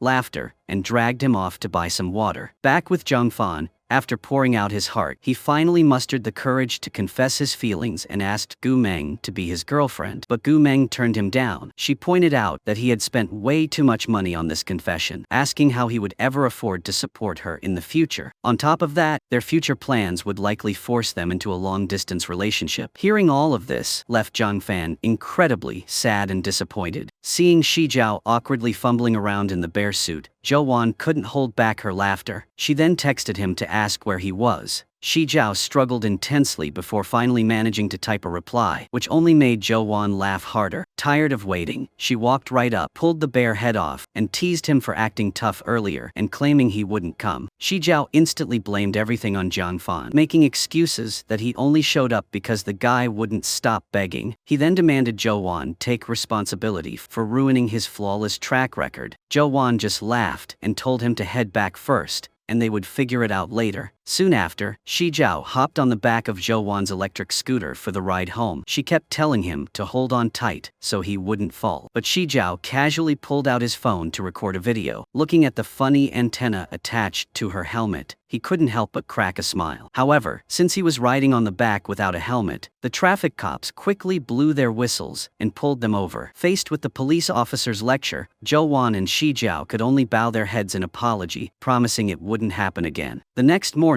Xi Jiao gave Zhou Wan a ride on his motorcycle to Uncle Li's place, a spot he used to visit a lot as a kid. Walking inside, Zhou Wan curiously looked around and noticed the walls were covered with paintings done by Xi Jiao's mother. Seeing her staring at them, Xi Jiao rushed over to stop her, not wanting her to see pictures from his childhood. Zhou Wan realized his mother must have loved him very much, but Xi Jiao coldly dismissed it all as a lie. Right then, little Mu Yi ran over asking for help. His kite was stuck in a tree, and he wanted Xi Jiao and Zhou Wan to get it down. Terrified of heights, Xi Jiao didn't dare climb up. Zhou Wan immediately volunteered, but accidentally slipped and fell. Thankfully, Xi Jiao sprinted over just in time to catch her. They both crashed into the grass, just as the heart-shaped kite fell down and blanketed them. In that brief moment, Zhou Wan and Xi Jiao just stared at each other in silence, smiling as they soaked in the rare feeling of peace. Afterward, Xi Jiao ran off to fly the kite with Mu Yi. Taking the chance, Uncle Li sat down with Zhou Wan and remarked that Xi Jiao clearly had strong feelings for her. He shared that Xi Jiao's mother used to bring him there to paint under the big tree, but after the family fell apart, he only ever came back alone. He noted that Xi Jiao used to be incredibly closed off, but now he was much more open and joyful. Hearing this gave Zhou Wan a lot to think about. She quickly ran out into the open field, laughing and playing with Xi Jiao as they flew the kite beneath the clear blue sky. Right there in that familiar place, surrounded by the childhood memories he shared with his mother, Xi Jiao slowly reconnected with the inspiration he had lost for so long. A little while later, Zhou Wan gently confessed that sometimes she could barely remember her father's face. Her biggest fear was that one day she would forget him entirely, but as she grew older, she became more and more certain that her father truly loved her. Hearing this, Xi Jiao argued that sometimes when memories fade, people tend to paint them with their own beautiful illusions. Zhou Wan gently shook her head. She said that if he truly didn't believe his mother loved him, then why did he think about her so much? She pointed out that people can lie, but their emotions and actions cannot. Those words left Xi Jiao deep in thought for a long time. That afternoon, as Zhou Wan fell asleep beneath the massive tree, Xi Jiao sat quietly beside her, watching her. A rare, gentle smile graced his face. Sometime later, he softly woke her up and showed her the painting he had just finished. The canvas depicted Zhou Wan standing beneath a giant ancient tree, the scene both deeply peaceful and bursting with life. Seeing the artwork, Zhou Wan couldn't hide her absolute surprise. Xi Jiao looked at her for a long time, then smiled, admitting that he had finally figured out what he wanted to paint. He told her that the inspiration he had been searching for all this time was her. When they got home, Xi Jiao thanked Zhou Wan for staying by his side all day and wished her a good night, making her smile without even realizing it. But the moment she walked into her room, she found Xianling already waiting for her. The woman announced that the rest of the money was ready and a kidney donor had been secured. She then complained about how Zhou Wan was still pouring all her effort into helping Xi Jiao finish his portfolio. At that moment, Xi Jiao walked in. Seeing him, Xianling instantly changed her tune, claiming she just came to check on Zhou Wan's studies, before quickly hurrying out. After she left, Xi Jiao handed Zhou Wan the portrait he had painted of her earlier that afternoon, and asked what the woman had just said. Zhou Wan quietly replied that it was just some advice about school. Xi Jiao didn't suspect a thing, simply reminding her that Zhang Fan was hosting a get-together the next day. He mentioned he would arrive late because he had to prepare his stuff for the professor. Zhou Wan nodded in agreement. Soon after Xi Jiao returned to his room, Xianling reappeared. She bluntly asked if Zhou Wan was constantly defying her because she had fallen for the kid. At the same time, she pressured her to figure out a way to get him out of the country as fast as possible. Catching sight of the painting Xi Jiao had just gifted her, the woman immediately tore it to pieces. Zhou Wan tried to stop her, but was too late, helplessly watching the paper get ripped to shreds. Once Xianling left, she sat on the floor, picking up the torn pieces with tears streaming down her face. The next morning at a barbecue with their friends, Zhou Wan curiously asked Gu Meng if she liked Zhang Fan. Gu Meng blushed and admitted she liked him just a tiny bit, making Zhou Wan burst out laughing. Right then, Zhang Fan was caught eavesdropping and immediately received a few warning punches from Gu Meng. Xi Jiao brought Zhou Wan some water and asked if she liked the painting he gave her. Even though her heart ached, knowing it was destroyed, Zhou Wan smiled and told him she loved it. A moment later, when Xi Jiao went inside, Ping handed Zhou Wan a can of beer. Surprisingly, after just a few sips, she got completely drunk. She started dancing and singing karaoke, leaving everyone totally amused and helpless. Meanwhile, Xianling sneaked into Xi Jiao's art studio and swapped out the painting he planned to submit to Professor Qin. By the time the hangout ended, Zhou Wan was completely wasted. On the walk home, she kept complaining that her feet hurt. Xi Jiao knelt down to check and noticed her shoelaces were untied, carefully tying them back up for her. That small gesture made Zhou Wan's eyes well up with tears. Without saying another word, he simply lifted her onto his back for a piggyback ride. In her drunken state, Zhou Wan broke down crying, confessing that she had done something truly terrible. She was filled with regret but felt like she was past the point of no return. She had even accepted becoming the bad guy. She sobbed about how, in the end, she probably wouldn't get anything out of it and wouldn't be able to change a thing anyway. Hearing those words, Xi Jiao admitted that he wasn't exactly a good person either, but Zhou Wan shook her head, insisting that the people she liked were all good people. She mumbled that he and Gu Meng were both wonderful people whom she cherished deeply. That confession made Xi Jiao's heart flutter. His lips unconsciously curled into an incredibly happy smile. After carrying Zhou Wan back to her room, he looked at her sleeping face, finding her goofy and adorable, and couldn't stop smiling. In that brief moment, all his worries seemed to wash away. All that remained was a quiet joy inside the young man, who was falling deeper and deeper in love with her. Before Xi Jiao took his portfolio to submit the next morning, Zhou Wan rushed over to cheer him on, fully believing he would get accepted. But the second she stepped back inside, Xianling coldly announced that their deal was officially over. She then told Zhou Wan she could pack up and move out of the Lu estate. Hearing this, Zhou Wan instantly realized Xianling had messed with Xi Jiao's portfolio. She rushed back to her room, tore through the closet, and found the real portfolio hidden inside. clearly placed there to frame her. Unable to tolerate it any longer, Zhou Wan flat out declared that their transaction was officially terminated. She warned the woman that if she ever dared to lay a hand on Lu Xi Jiao again, she would expose the entire truth. Right after that, Zhou Wan grabbed the real paintings and bolted out the door to find him. Hitting a traffic jam, she didn't hesitate to jump out of the taxi and sprint all the way to Pingchuan University. Once there, she handed the real artwork to Professor Qin, explaining that Xi Jiao had accidentally grabbed the wrong folder. Looking at the pieces, Professor Qin mentioned he hadn't even had a chance to look at the submission yet, because Xi Jiao had already requested to paint a brand new piece on the spot. Taking advantage of the situation,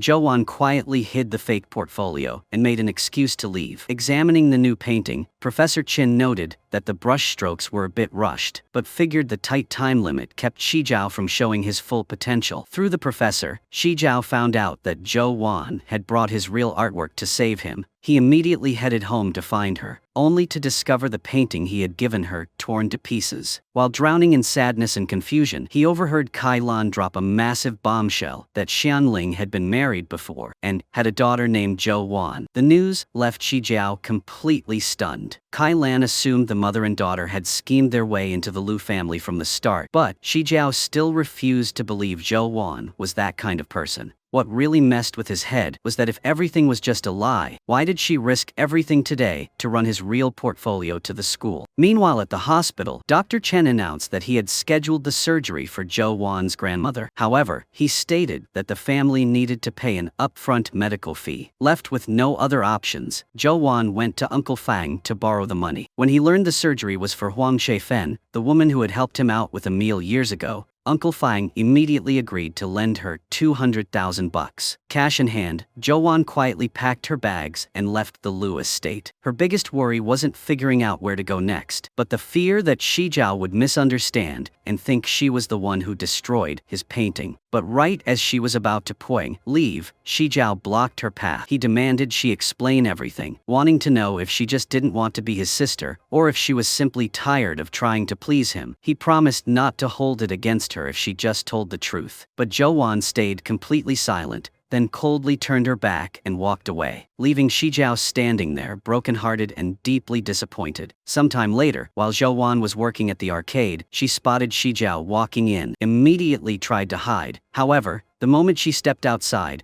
Luo He and his thugs cornered her. The guy was full of malice, eager to see how miserable she would be falling into his hands. Right at that moment, Xi Jiao showed up, ready to throw down with him. Not wanting things to escalate, Zhou Wan quickly lied, saying the guy was just there to collect rent, and hurried back inside to work. Sensing something was totally off, Xi Jiao immediately challenged Luo He to a bet. He declared that if he won a basketball game, Luo He had to tell him exactly why he was targeting Zhou Wan. If he lost, he would agree to whatever terms the guy wanted. The game tipped off quickly. While working inside, Zhou Wan overheard that the two were clashing on the basketball court, and immediately sprinted over. Arriving at the scene, she realized they weren't throwing punches, but actually playing a game. However, Luo He kept using dirty tricks to rough up Xi Jiao's team. Facing this cheap playstyle, Xi Jiao rapidly switched up his tactics, turning the game into an incredibly tense showdown. By the end of the first half, the score was dead even. During the break, Luo He went to grab some water and spotted Zhou Wan. He didn't hesitate to throw around threats and vulgar insults, mocking that sooner or later, neither she nor Xi Jiao would know a day of peace. He even used filthy language to completely disrespect her. Standing her ground, Zhou Wan showed absolutely zero fear. She bluntly told him that he would never beat Lu Jiao in his entire life. She added that even if he managed to win using cheap tricks, there was zero glory in it, and it would only make people despise him more. Those words sent Luo He into a blind rage. He forcefully shoved Zhou Wan to the ground and started beating her. It wasn't until two of his lackeys rushed over to pull him off that the second half of the game resumed, under incredibly hostile conditions. Both teams poured everything they had onto the court, keeping the score insanely tight and the crowd on the edge of their seats. In the final seconds, Xi Jiao's team pulled off a stunning comeback, clinching a narrow victory. Witnessing that exact moment, Zhou Wan was absolutely ecstatic. Gu Meng excitedly ran over to celebrate with Zhou Wan, but immediately panicked when she saw blood on her friend's forehead. Zhou Wan brushed it off, claiming she just accidentally bumped into something. Right then, Xi Jiao walked up to them. Zhou Wan tried to make an excuse about needing to get back to work so she could leave, but he grabbed her arm arm. Noticing the wound on her head, he immediately interrogated her about who had bullied her. Zhou Wan kept trying to dodge the question, but seeing how furious he was getting, she finally dropped Luo He's name. Speak of the devil, Luo He drove up at that exact moment. The second he laid eyes on the guy, Xi Jiao charged at him, sparking a brutal brawl to get justice for Zhou Wan. Following the fight, Xi Jiao's hand was busted up too. Zhou Wan carefully helped him clean and bandage the wound.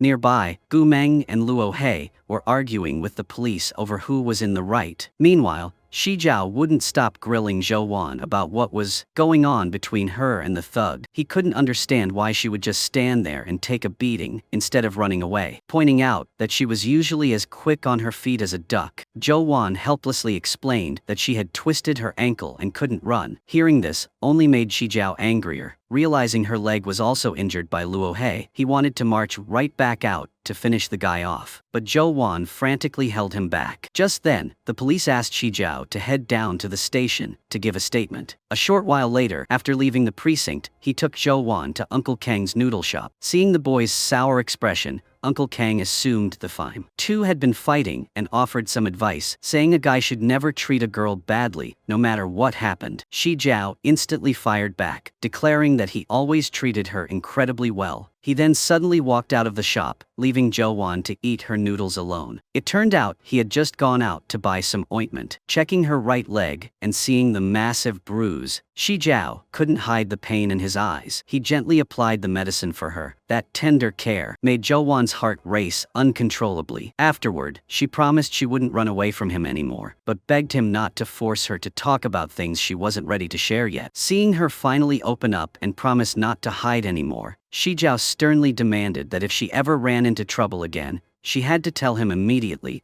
and keep absolutely zero secrets. Zhou Wan acted a bit spoiled, whining that her leg was really hurting. Without another word, Xi Jiao hoisted her onto his back to carry her home. Watching the two finally make peace, Uncle Kang stood in the background with a wide, happy smile. Following her directions, Xi Jiao carried Zhou Wan through the streets. Along the way, he kept reminding her to hold on tight so she wouldn't fall. When they arrived, Zhou Wan asked him to drop her at the front door, but he completely refused, carrying her all the way up into her apartment. Noticing the place was empty, he asked where her grandmother was. Zhou Wan replied that she was still in the hospital. Accepting her sincere thanks, Xi Jiao just gave a soft smile and turned to leave. Once inside, Zhou Wan boiled some water and quietly stared at her father's portrait. Deep down, she couldn't stop wondering if she was being too selfish. She desperately wanted to save her grandmother, but at the exact same time, she didn't want to hurt Lu Xi Jiao anymore. Back in his room, Xi Jiao sat staring at the painting he had done, his mind racing with thoughts. He had no idea how many secrets Zhou Wan was still keeping, or how many more times she would break his heart. He almost texted her to demand answers several times, but always backed out at the last second. Glancing at the potted plant she had given him, which was slowly withering away, he made a silent vow that if she insisted on keeping up this act, he would play along with her right to the very end. The next morning, as Zhou Wan was getting ready to bring some things to the hospital for her grandmother, she discovered the faucet in her house had busted. Water was flooding all over the floor. Right at that moment, Xi Jiao showed up holding the dying plant, only to run straight into Jiang Yan, who was also arriving at the door. As soon as Zhou Wan stepped out, Xi Jiao handed her the plant and begged her to save it. While Jiang Yan went inside to fix the plumbing, Zhou Wan carefully wrote down a step-by-step care guide for Xi Jiao. She then casually bragged about how great Jiang Yan was, saying he knew how to do everything, even growing flowers. Hearing that, Xi Jiao's jealousy instantly flared up, asking if she only called Jiang Yan over to borrow his tools. Zhou Wan explained that she had tried calling a plumber, but nobody was willing to come out. Assuming the faucet was fixed, Xi Jiao watched as Zhou Wan leaned in to check it, only for a massive jet of water to suddenly burst out. Reacting with lightning speed, Xi Jiao threw his body over hers to shield her from the blast. Standing there soaked in the spraying water, they looked exactly like a couple deeply in love. Zhou Wan quickly grabbed a towel for him to dry off. After taking a closer look, Xi Jiao realized the problem wasn't the pipe itself, but the connector valve. Before long, the faucet was completely fixed. Zhou Wan wanted to keep them both for dinner as a thank you, but since her place was still a flooded mess, Jiang Yan suggested they eat at his house instead. Once there, Zhou Wan headed straight for the kitchen to cook. Jiang Yan handed Xi Jiao a change of clothes. While in the bedroom, Xi Jiao accidentally spotted a childhood photo of Jiang Yan and Zhou Wan together, prompting him to bluntly ask if the guy was in love with her. Just then, Zhou Wan walked in to ask if he could handle spicy food. Seeing the two guys deep in conversation, she quietly stepped back out. During dinner, Zhou Wan couldn't help but constantly stare at Xi Jiao. Wearing Zhang Yan's clothes made him look far more well-behaved than his usual edgy self. But right at that moment, Zhang Yan's mother returned home. The second she saw Xi Jiao, her expression turned incredibly dark. Zhou Wan frantically tried to explain that her faucet had broken, and Xi Jiao had just come over to help. However, the woman didn't care in the slightest and flat out kicked him out of the house. Seeing this, Zhou Wan immediately stood up and left with him. Walking outside, she didn't ask any questions. Ever since seeing Zhang Yan get into Mr. Lu's car on his birthday, she had already pieced together most of the truth. Xi Jiao didn't bother hiding it anymore either. He revealed that years ago, while out for a walk with his mother, he saw his father with another woman, with his own two eyes. He added that they even shared a child together, and that Zhang Yan was actually born half a year before him. Hearing the whole story, Zhou Wan gently advised him not to let the past ruin his present. That genuine care filled Xi Jiao with an overwhelming sense of happiness. Afterward, he asked Zhou Wan to keep taking care of his potted plant. While wandering around her house, he accidentally stumbled upon her loan document. Hearing her footsteps approaching, he quickly pretended he hadn't seen a thing. He shifted the conversation to Luo He, asking if the thug had caused any more trouble since their basketball game. Zhou Wan replied that Luo He rarely showed up in person anymore, usually just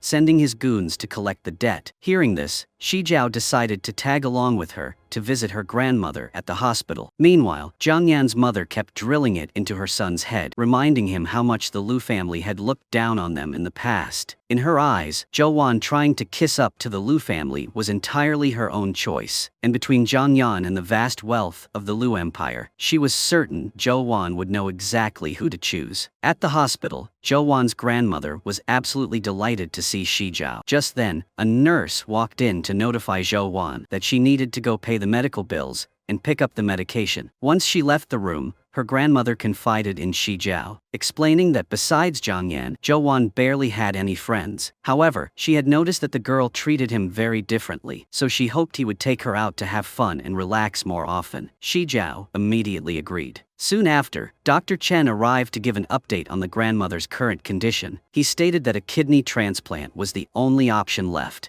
and the surgery would cost around 300,000 bucks. It was in that moment that Xi Jiao finally grasped the crushing pressure Zhou Wan was carrying, realizing the massive loan she took out was purely to save her grandmother. After tracking down Dr. Chen for more details, he learned that Zhou Wan had been desperately trying to force her mother to pay back the missing funds, while secretly investigating everything on her own. Xi Jiao finally understood the immense pain and humiliation she had endured all this time. The more he understood, the more his heart broke for her. At the exact same time, his hatred for Xianling reached a boiling point. Realizing she was the root cause of all the misery Zhou Wan had suffered. While Xianling was busy ordering the maids around to decorate a room, Xi Jiao walked through the door. He coldly interrogated her, asking if she would really hand over the promised money to Zhou Wan, as long as he went abroad to study and she successfully married into the Lu family. That question left Xianling frozen in place, completely unsure of how to respond. The next morning, the woman showed up at the hospital to visit Zhou Wan's grandmother, but her real motive had nothing to do with a friendly check-in. She was there to cleverly bring up the fact that Zhou Wan was at the age of falling in love. She intentionally mentioned that teenage romance was perfectly normal, but pointed out that Lu Xi Jiao came from a highly privileged background and was a wealthy heir. She feigned concern that Zhou Wan might get played. The grandmother, however, stood her ground, stating that Xi Jiao had excellent character. Hearing this, Xianling couldn't hide her disappointment before dropping a heavy hint: if the two really ended up together, they would practically be childhood sweethearts. And on top of that, Zhou Wan wouldn't even need so much money anymore. That manipulative comment instantly made the grandmother's face drop. Meanwhile, seeing his father return, Xi Jiao took the initiative to say he would go abroad to study finance, exactly as his father wanted. He laid out one single condition: that his father had to return his mother's painting. Hearing this, Zhang Yu agreed on the spot. After Xi Jiao walked away, Xianling approached him, claiming she would prepare the full amount she had promised. In her eyes, studying finance abroad was a golden opportunity that most people could only dream of. Xi Jiao had zero patience for her fake sympathy. He simply demanded she keep her promise to Zhou Wan. Over on Zhou Wan's side, she had just signed the loan contract and was about to take it to Uncle Fang, but right at that moment, Xianling called to inform her that the money would hit her account in just 2 days, adding the bombshell that Lu Xi Jiao was about to leave the country. Hearing the news, Zhou Wan was thrown into a complete panic and sprinted off to find him. As she ran, she called his phone over and over, but he wouldn't pick up. She rushed to the motorcycle repair shop, then checked the arcade, but there was absolutely no sign of him. Refusing to give up, she ran all the way to the Lu estate, but Xi Jiao was nowhere to be found there either. At that moment, Xi Jiao was sitting alone in a quiet, isolated spot, silently staring at his beloved motorcycle. His heart was heavy with a massive weight of sorrow and disappointment. Having searched everywhere with no luck, Zhou Wan had no choice but to head back to the hospital to check on her grandmother. But her mind was still racing, making it impossible to calm down. Her grandmother, meanwhile, was secretly preparing herself for the absolute worst. Deciding she didn't want the surgery, she sat knitting a sweater for Zhou Wan to wear when the weather turned cold. Terrified she wouldn't have enough time left to wait, Zhou Wan was completely oblivious to her thoughts. She cheerfully announced that the medical fees were fully covered, and as soon as they found a matching kidney, the surgery could move forward. She confidently promised that everything was going to be perfectly fine after that. But the moment Xi Jiao's name came up, Zhou Wan's face instantly flushed bright red with embarrassment. Just seeing that reaction, her grandmother knew for a fact that her granddaughter truly liked him. She gently told her that falling in love was a wonderful thing, advising her not to spend all her days cooped up in the hospital. She urged her that if she liked him, she should just follow her heart. Moreover, she had seen the look in Xi Jiao's eyes and knew he genuinely cared for Zhou Wan, noting that a person's eyes can never lie. Hearing this, Zhou Wan just chuckled softly and said romance could wait. She firmly stated that what she wanted more than anything right now was for her grandmother to stay by her side and never leave her all alone. The two of them embraced, completely choked up with emotions too deep for words. Meanwhile, Xi Jiao brought his prized motorcycle to Ping's shop, asking him to sell it so he could scrape together some cash for Zhou Wan. Before leaving, he made sure to remind Ping to transfer the money immediately the second the bike was sold.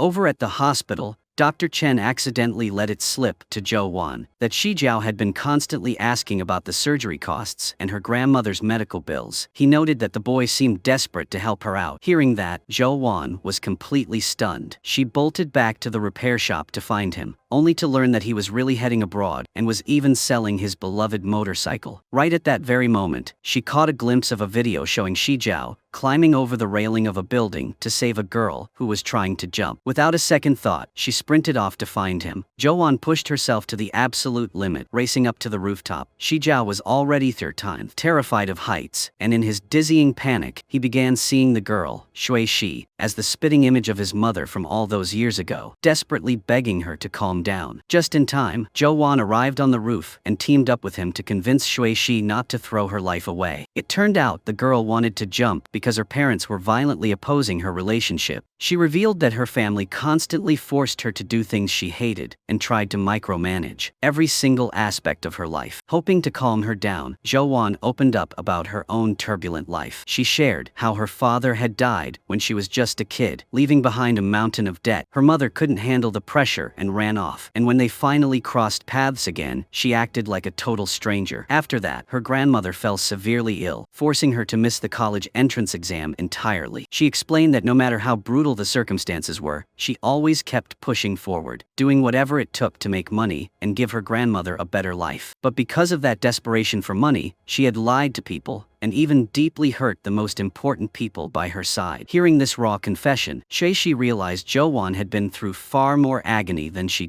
had, yet still refused to give up on life. Slowly, she began to calm down. However, just as she was about to step back over the ledge, she saw her mother appear, triggering a massive emotional breakdown. She was terrified that if she went back, the only things waiting for her were more screaming and beatings. Her mother stood there crying, promising that from now on, she would let her do whatever she wanted. Zhou Wan sincerely pleaded with the girl, explaining that if she truly jumped, the bull lies. People who loved her would be forced to carry that trauma for the rest of their lives. Choking back tears, Xi Jiao added that his own mother had jumped from a building right in front of his eyes years ago. He told her it left a permanent scar that he could never forget. That was why he begged her that as long as she still had a choice, she shouldn't force the people who loved her to witness something so horrific. Zhou Wan also promised to help her figure out a solution to everything, but the girl's emotions were still highly volatile, and in a momentary lapse of control, she suddenly slipped. By pure luck, Xi Jiao managed to grab hold of her just in time. Right at the absolute breaking point, the rescue team below managed to deploy an inflatable cushion, saving them from a fatal plunge and keeping everyone alive by a hair. After being rushed to the hospital, the second Xi Jiao woke up, he bolted straight to Zhou Wan's room to check on her. But at that exact same time, Zhou Wan was heading to his room to see him, leaving them, wandering in opposite directions trying to find each other. A short while later, they finally crossed paths and locked each other in a fierce, deeply relieved embrace. After the insane near-death experience, Zhou Wan didn't want to keep hiding things from him anymore, finally admitting that Shunling was actually her biological mother. But Xi Jiao just calmly replied that he already knew. Right then, Kailan walked over and pulled him aside for a private chat. Meanwhile, Shuishi tracked Zhou Wan down to thank her, sharing that she had decided to move to a different city for college. She also mentioned she had broken up with her boyfriend, realizing they just weren't a good fit for starting a fresh life. Hearing this, Zhou Wan was genuinely thrilled to see the girl had regained her optimism. Afterward, Xi Jiao invited Zhou Wan to go sit on the swings. He confided in her that his crippling fear of heights started the exact day he watched his mother jump to her death. His mother came from a highly prestigious family, and after returning from studying abroad, she met Lu Xi Jiao. The two fell in love at first sight and tied the knot quickly. Not long after, she became pregnant with him. It wasn't until she discovered Zhang Yan's existence that she realized she was actually the other woman all along. She had desperately wanted a divorce and tried to leave Zhang Yue, but just couldn't break away. Severe depression slowly ate away at her mind until she hit rock bottom, ultimately choosing to end her own life by jumping off a building. Hearing the tragic story, Zhou Wan gently comforted him, telling him she truly believed his mother was watching over him from heaven and would always be right by his side. Xi Jiao still felt like his mother would be sad, but Zhou Wan constantly reassured him that she wouldn't be. She walked over and started pushing the swing for him, coaxing a faint smile out of him. Zhou Wan kept offering words of encouragement, pushing the swing higher and higher, as if trying to help him shed all the fear trapped inside his heart. When she suddenly wrapped her arms around him from behind, he was completely caught off guard. Having her right there beside him made him realize that maybe life wasn't as utterly hopeless as he had always thought. That profound warmth moved him so deeply that tears began to fall. Soon after, Zhou Wan reached her hand out for him to take. Smiling together, the two of them walked back home. Zhou Wan personally took over the kitchen to cook for him, while Xi Jiao, having absolutely no idea how to help, just sat there goofing around, making her laugh non-stop. A short while later, 5 fully prepared dishes were laid out on the table, giving Xi Jiao the warm, comforting feeling of a real family. Tasting the food, he was completely blown away by how amazing her cooking was. Zhou Wan then advised him to learn how to cook so that when he moved abroad, he could whip up a taste of home. Whenever he missed it, hearing those words, Xi Jiao choked up, telling her he would never forget this meal for the rest of his life. The two of them just sat there, smiling and enjoying the cozy dinner together. After they finished, Xi Jiao took the initiative to wash the dishes. Zhou Wan curiously asked why he suddenly decided to study finance, and even went as far as selling the motorcycle he loved so much. Xi Jiao didn't hide anything anymore, bluntly admitting that he did it all just to help her. Zhou Wan quickly replied that she didn't need his help, saying that as long as he stayed healthy and safe, that was enough for her. But Xi Jiao argued that he could only truly feel at peace if he knew she was living a good life. Right after that, he handed her the keys to his house, asking her to drop by every now and then to take care of his fish. Zhou Wan happily agreed, promising to look after them well. She also sincerely wished him a future filled with peace and happiness, hoping he would get to do exactly what he loved and grow into the adult he wanted to be. Xi Jiao gave a gentle nod, then took her on a tour around Fma, the house that held so many memories of his mother. He led her into the art studio to show her the paintings his mother had left behind. Looking at every single brushstroke, Zhou Wan could feel just how deeply his mother had loved him. She reasoned that back then, the woman must have been trapped under so much crushing pressure and agony that she couldn't see a way out, forcing her to make such a drastic choice. Those words moved Xi Jiao deeply. Mustering up all his courage, he asked if she wanted to go out with him. The sudden question stopped her right in her tracks, her face burning bright red with embarrassment. Seeing how flustered she was, Xi Jiao just smiled and told her he could wait. But when Zhou Wan got back to the hospital, Dr. Chen told her that her grandmother wanted to go home for a while to get some fresh air. Without overthinking it, she agreed immediately. Her grandmother told her to pack up and head back first, saying she would stay behind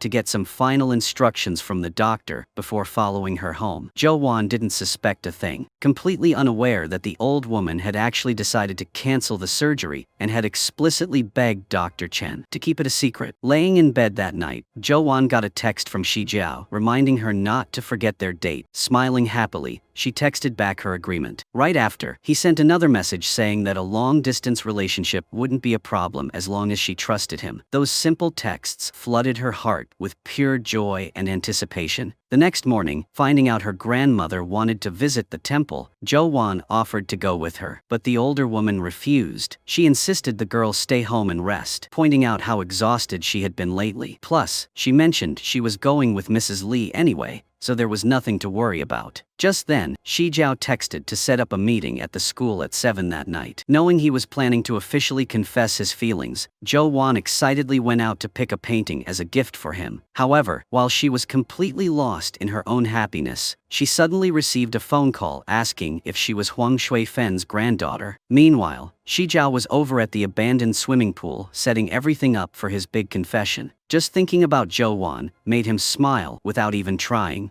All the beautiful memories they shared kept flashing through his mind, making his heart race non-stop. As for Zhou Wan, she was left utterly paralyzed. She stumbled her way to the hospital, tears pouring endlessly down her face the moment she laid eyes on her grandmother's cold, lifeless body. Heart-wrenching sobs echoed through the halls as she drowned in a bottomless abyss of despair, her entire world completely shattering into pieces. Over at the abandoned pool, Xi Jiao waited forever, but she never showed, leaving him overwhelmed with disappointment and sadness. The next morning, he immediately went looking for her. The second he saw her returning home looking completely hollow, wrapped in the woolen shawl her grandmother had knitted and crying uncontrollably, he knew exactly what had happened. Zhou Wan stared at the peace amulet her grandmother had gotten for her, feeling like her heart was being sliced open. Xi Jiao gently took her hand, telling her that wherever she wanted to go from now on, he would go right there with her. He pulled her into a tight embrace, using his warmth to show her that he was still there and would always stay by her side. Afterward, he drove her to the store to pick up some supplies. She bought all the foods her grandmother had loved when she was alive. Knowing the old woman loved a lively atmosphere, Xi Jiao suggested they invite all the neighbors to send her off one last tour.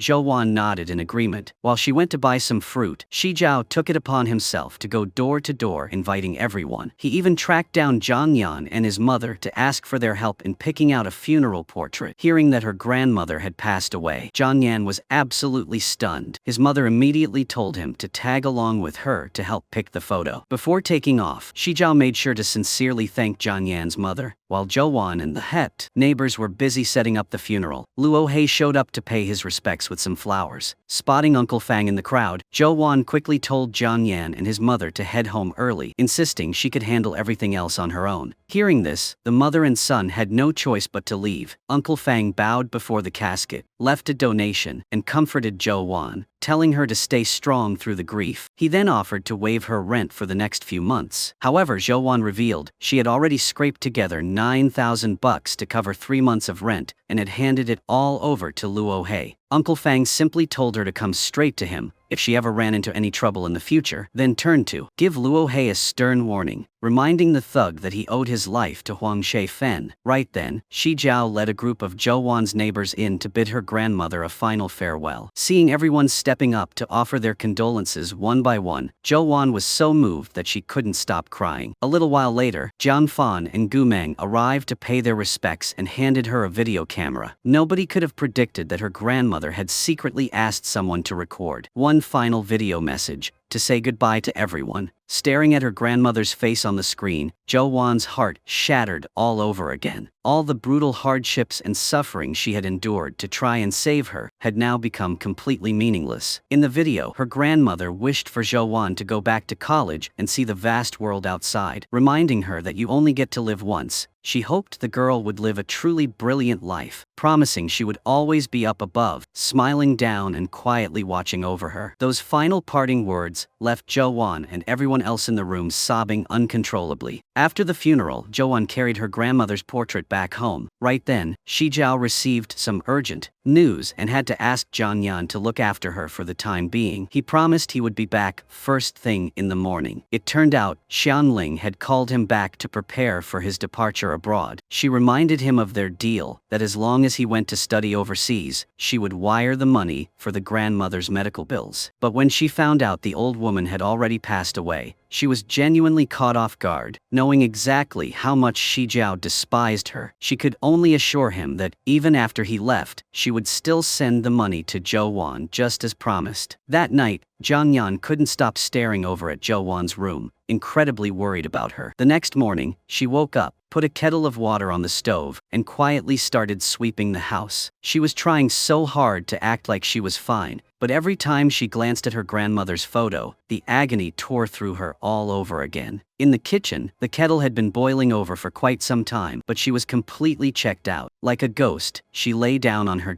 grandmother's bed, desperately trying to feel whatever warmth was left behind. Just then, Xi Jiao knocked on the door. When she didn't answer after several shouts, panic set in, and he scaled the rooftop to jump down into her courtyard. He even smashed the glass window with his bare hands to break inside. The second he stepped in, the heavy stench of gas hit him. He instantly shut off the stove, threw all the windows wide open, and scooped her up to rush her to the hospital. Luckily, they got her into the ER just in time, so the toxic gas hadn't caused any neurological damage. She just needed a few days of observation before she could be discharged. After hearing the doctor's instructions, Xi Jiao walked back into the room to find her awake. He gripped her hand tightly, asking how she was doing over and over again. Zhou Wan explained that she never wanted to kill herself. She was just so utterly exhausted that she hadn't noticed what was happening. She told him to go home, but he absolutely refused to leave the hospital. Soon after, Gu Meng and Zhang Fan showed up to visit. They tried their best to tell all kinds of funny stories just to crack a smile out of her. But no matter how hilarious the jokes were, she couldn't pull herself out of the dark. A while later, completely drained, she drifted back to sleep. Spotting Xi Jiao, Zhang Yan walked over and took the blame,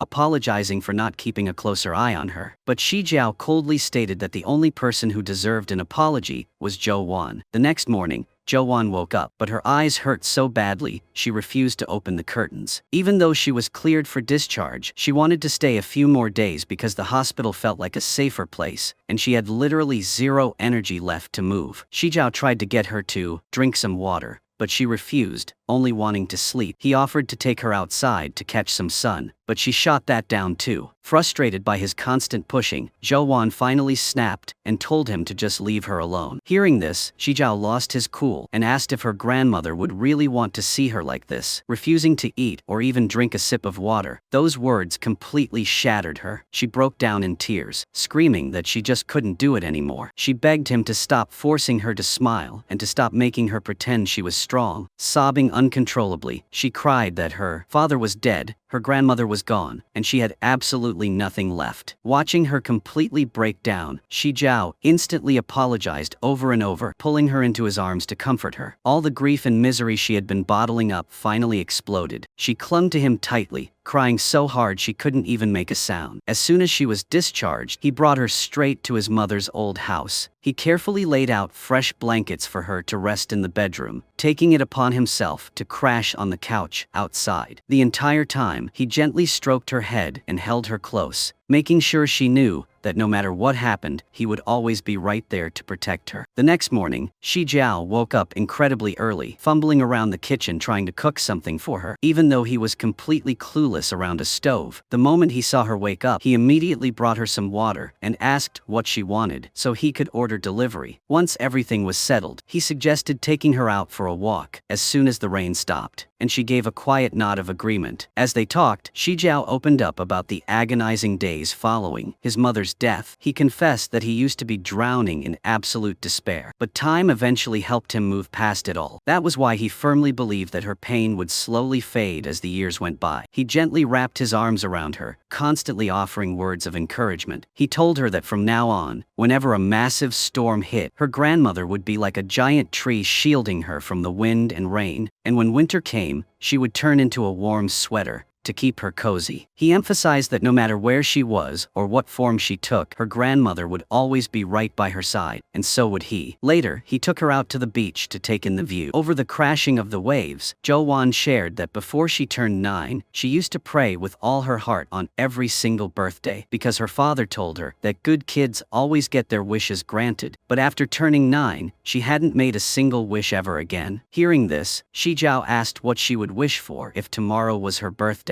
and she was guaranteed one wish. She thought about it for a second and said she just wanted her life to go back to normal starting tomorrow, hoping to return to her part-time job at the arcade and move back into her old house. Hearing her answer, he just quietly nodded in agreement. That night, after making sure she was fast asleep, he sneaked out of the house and sprinted straight to the arcade. He stayed up the entire night grinding out a challenge game, all just to win the grand prize of a bicycle. It was the perfect gift he wanted to give her. The next morning, seeing him passed out on the couch, she left a sticky note for him and headed off to work. The second she walked into the arcade, Xiao Qi told her that Xi Jiao had been gaming there from midnight all the way until 4 in the morning, eventually walking off with the prize bicycle. Realizing what he did, she immediately bolted back home. As soon as she arrived, she saw the brand new bike parked perfectly right in front of her door. He had secretly made her childhood dream come true, the simple wish of having a bike to ride to school. That realization left her completely choked up. She pulled out her phone and called him on the spot. Hearing it ring, he groggily woke up and quickly answered. She sincerely thanked him for the incredibly special gift. He casually explained that all the bike shops were closed last night, so his only option was to beat the arcade game to get one for her. She asked if dragging the heavy bike all the way up to the 3rd floor by himself was exhausting, but he just softly replied that it wasn't tiring at all. He then wished that from this day forward, every single step she took in life would be smooth and completely trouble-free. Hearing those words, Zhou Wan was moved to tears. She playfully told him that whenever she wanted to take the bike down, he absolutely had to come over and carry it down to the 1st floor for her. He laughed out loud and happily agreed. After hanging up, he quietly pulled out his phone to snap a picture of the little note she had left him, treating it like a priceless treasure. On the other side of town, Uncle Fang called Luo He in for a meeting and coldly asked if he had made a killing over the last 2 years. Through Zhou Wan, he had found out that the thug was illegally jacking up her rent and collecting 3,000 bucks a month. Realizing he was caught, Luo He panicked, bowing over and over to apologize. But Uncle Fang still poured scalding hot water directly over his hand, burning it severely. Despite the excruciating pain, the guy had to stay bowed over, begging for forgiveness and swearing never to do it again. Uncle Fang coldly ordered him to spit out every single dime he had swallowed, then had his guys drag the thug out the door. That night, Xi Jiao gave Zhou Wan a call. On the surface, he just wanted to hear her voice, but in reality, he was terrified she wouldn't be able to fall asleep. Zhou Wan sadly confessed that she really wanted winter to come fast, so she could watch it snow. Hearing that, he immediately promised to take her to see the snow at the end of the year. Lying there listening to his deep, soothing voice, she finally drifted off to sleep. Realizing she was out, he smiled softly and kept the line open the entire night. During those quiet hours, he managed to finish a beautiful painting of her standing in front of the vast, open ocean. Early the next morning, without ending the call, he quietly headed over to Uncle Kang's shop to grab a special bowl of noodles. Right around then, Zhou Wan was woken up by a loud noise. Seeing the call was still connected, she asked if he was on his way over. Once she realized he was at the noodle shop, she walked into the living room and asked who was outside. The people standing at her door were none other than Luo He and his crew of thugs. Furious that she had snitched to Uncle Fang, he ordered his guys to strip the place of everything valuable. He then commanded them to completely smash and destroy whatever they couldn't carry. When they moved to smash the bicycle Xi Jiao had given her, she threw herself in the way, but was violently shoved to the floor. Luo He grabbed her by the hair and brutally choked her. Right at that exact second, Xi Jiao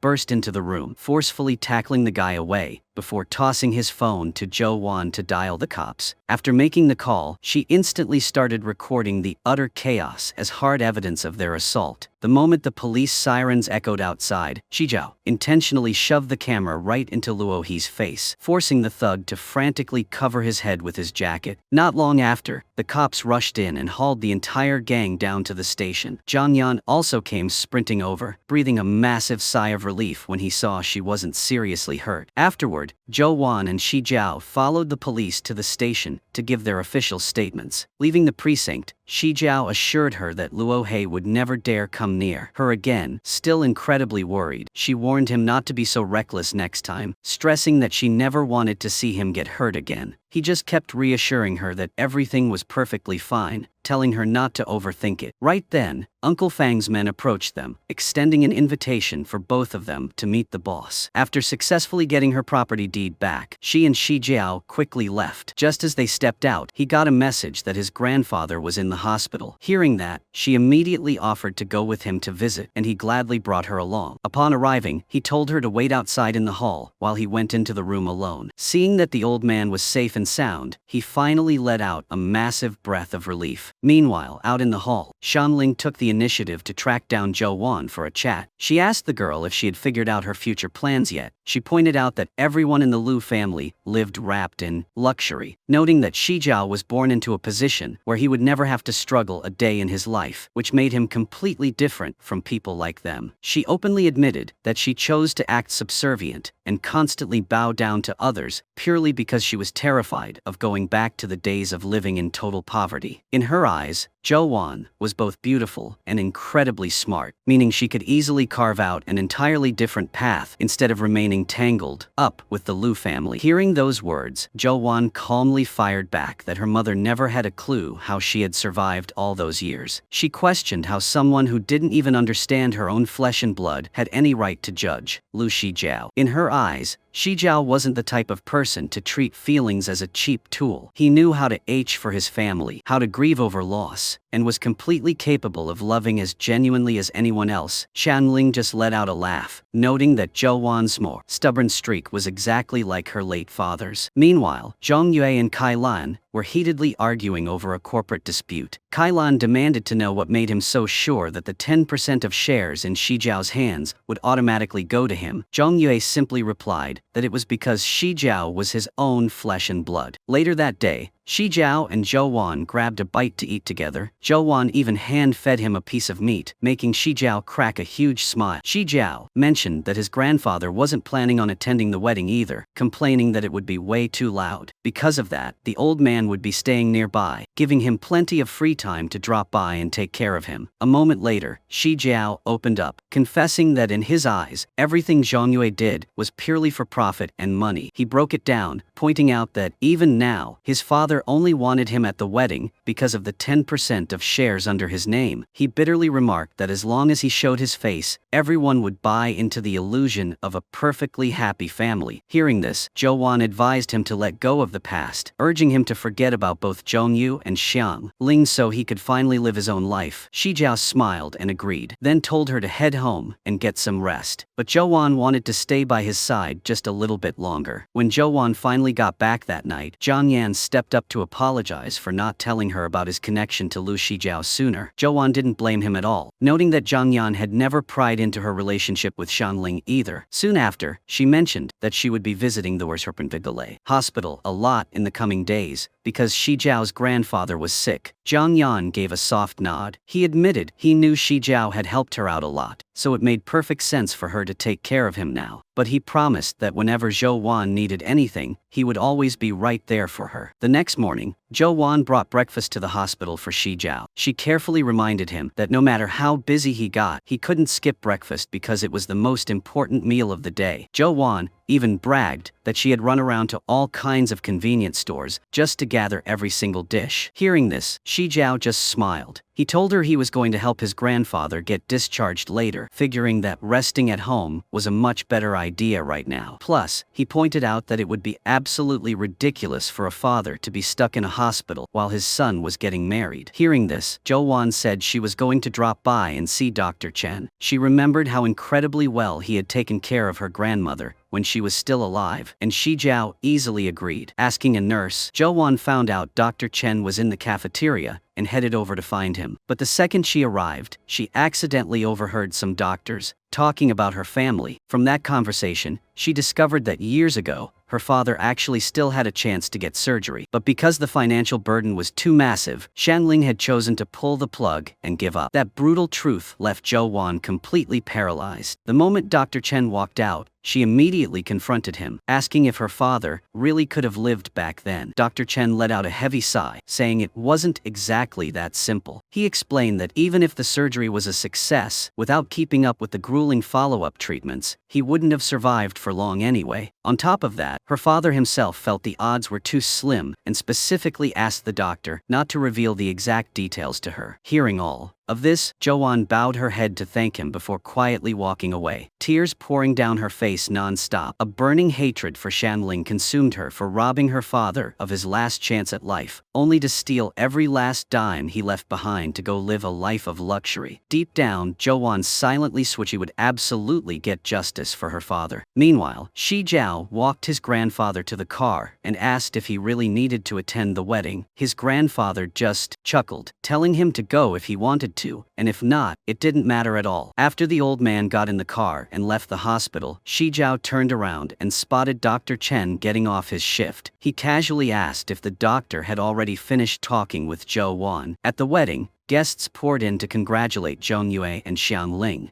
After years of acting subservient and constantly kissing up to others, Xiangling had finally officially married into the Lu family. Reveling in the intoxicating high of her victory, she suddenly froze when Zhou Wan walked in. Zhou Wan immediately confronted her, demanding to know why Xiangling had visited her grandmother. She then point-blank asked if her grandmother's decision to refuse treatment had anything to do with her. Seeing that the commotion was drawing a crowd, Xiangling instantly denied everything. She claimed she had absolutely nothing to do with the old woman's situation, adding that she cut off Zhou Wan's funding simply because the girl hadn't even bothered to take the college entrance exam. She then played the victim, acting deeply hurt that Zhou Wan would crash her wedding just to slander her. The security guards immediately moved in and dragged Zhou Wan out, ignoring her desperate thirst-pine attempts to explain herself. Right at that exact moment, Xi Jiao arrived. He coldly ordered all the guards to let her go. Seeing his own son publicly disrupt the wedding, Zhong Yue was absolutely furious. Xi Jiao didn't hold back, bringing up how his father's affair years ago had pushed his mother to a dead end. He then turned his sights on Xiangling, warning her that women who got involved with Zhong Yue never met a good end. With an icy tone, he declared he would be waiting to see if she ended up repeating history. With that final word, Xi Jiao grabbed Zhou Wan's hand and walked right out of the wedding, leaving the guests in total shock and Zhong Yue seething with rage. Heading back to his mother's house, Xi Jiao and Zhou Wan painted together as a way to release all their pent-up emotions. He didn't want her bottling everything up inside. He told her that in front of him, she didn't have to force herself to act like a strong, resilient adult. He wanted her to just be herself, to be angry, to be sad, and to let her true feelings out. Back at the wedding, Zhong Yue stormed off to his company in a fit of rage. He booked a flight for Shanling for the very next morning, using the excuse that she needed a vacation to rest. But in reality, he just couldn't stand the sight of her anymore. Trembling and drowning in pain, Zhou Wan choked out that her father actually still had a chance to live. Hearing those heartbreaking words, Xi Jiao quietly wrapped his arms around her from behind. He constantly reassured her that he would always be right by her side and would never leave her. Zhou Wan clung to him tightly, breaking down into heavy sobs. She knew that the end of summer meant it was time for Xi Jiao to go abroad, but to her surprise, Xi Jiao told her he wasn't leaving anymore. He expressed his desire to stay and keep pursuing his art while remaining right there beside her. Those words completely overwhelmed Zhou Wan with emotion. After enduring so much loss and agony, she realized she still had Xi Jiao. Hearing that Zhang Yue had remarried, Zhang Yan's mother felt incredibly bitter, crying non-stop while constantly pressuring her son to study harder to prove they were just as good as the Lu family heirs. But Zhang Yan firmly believed that he and the Lu family had absolutely nothing to do with each other, stating that simply living his own life well was enough. Hearing this, his mother declared that the day he started college, she would move to Beijing with him. The next morning, Zhou Wan woke up in Xi Jiao's house. The moment she stepped out to find him, she was completely surprised when he handed her a bouquet of flowers he had prepared just for her, making her smile so hard, her eyes crinkled. Xi Jiao told her to change her clothes so he could take her out, and Zhou Wan immediately agreed. Later, he took her to Ping's repair shop. There, she was absolutely thrilled to find out that Gu Meng and Zhang Fan were officially dating. Everyone happily raised their glasses to toast the new couple. Knowing that Xi Jiao was heading out later to tell his grandfather about his decision to cancel his study abroad plans, Zhou Wan wanted to tag along, but Xi Jiao, worried that his grandfather's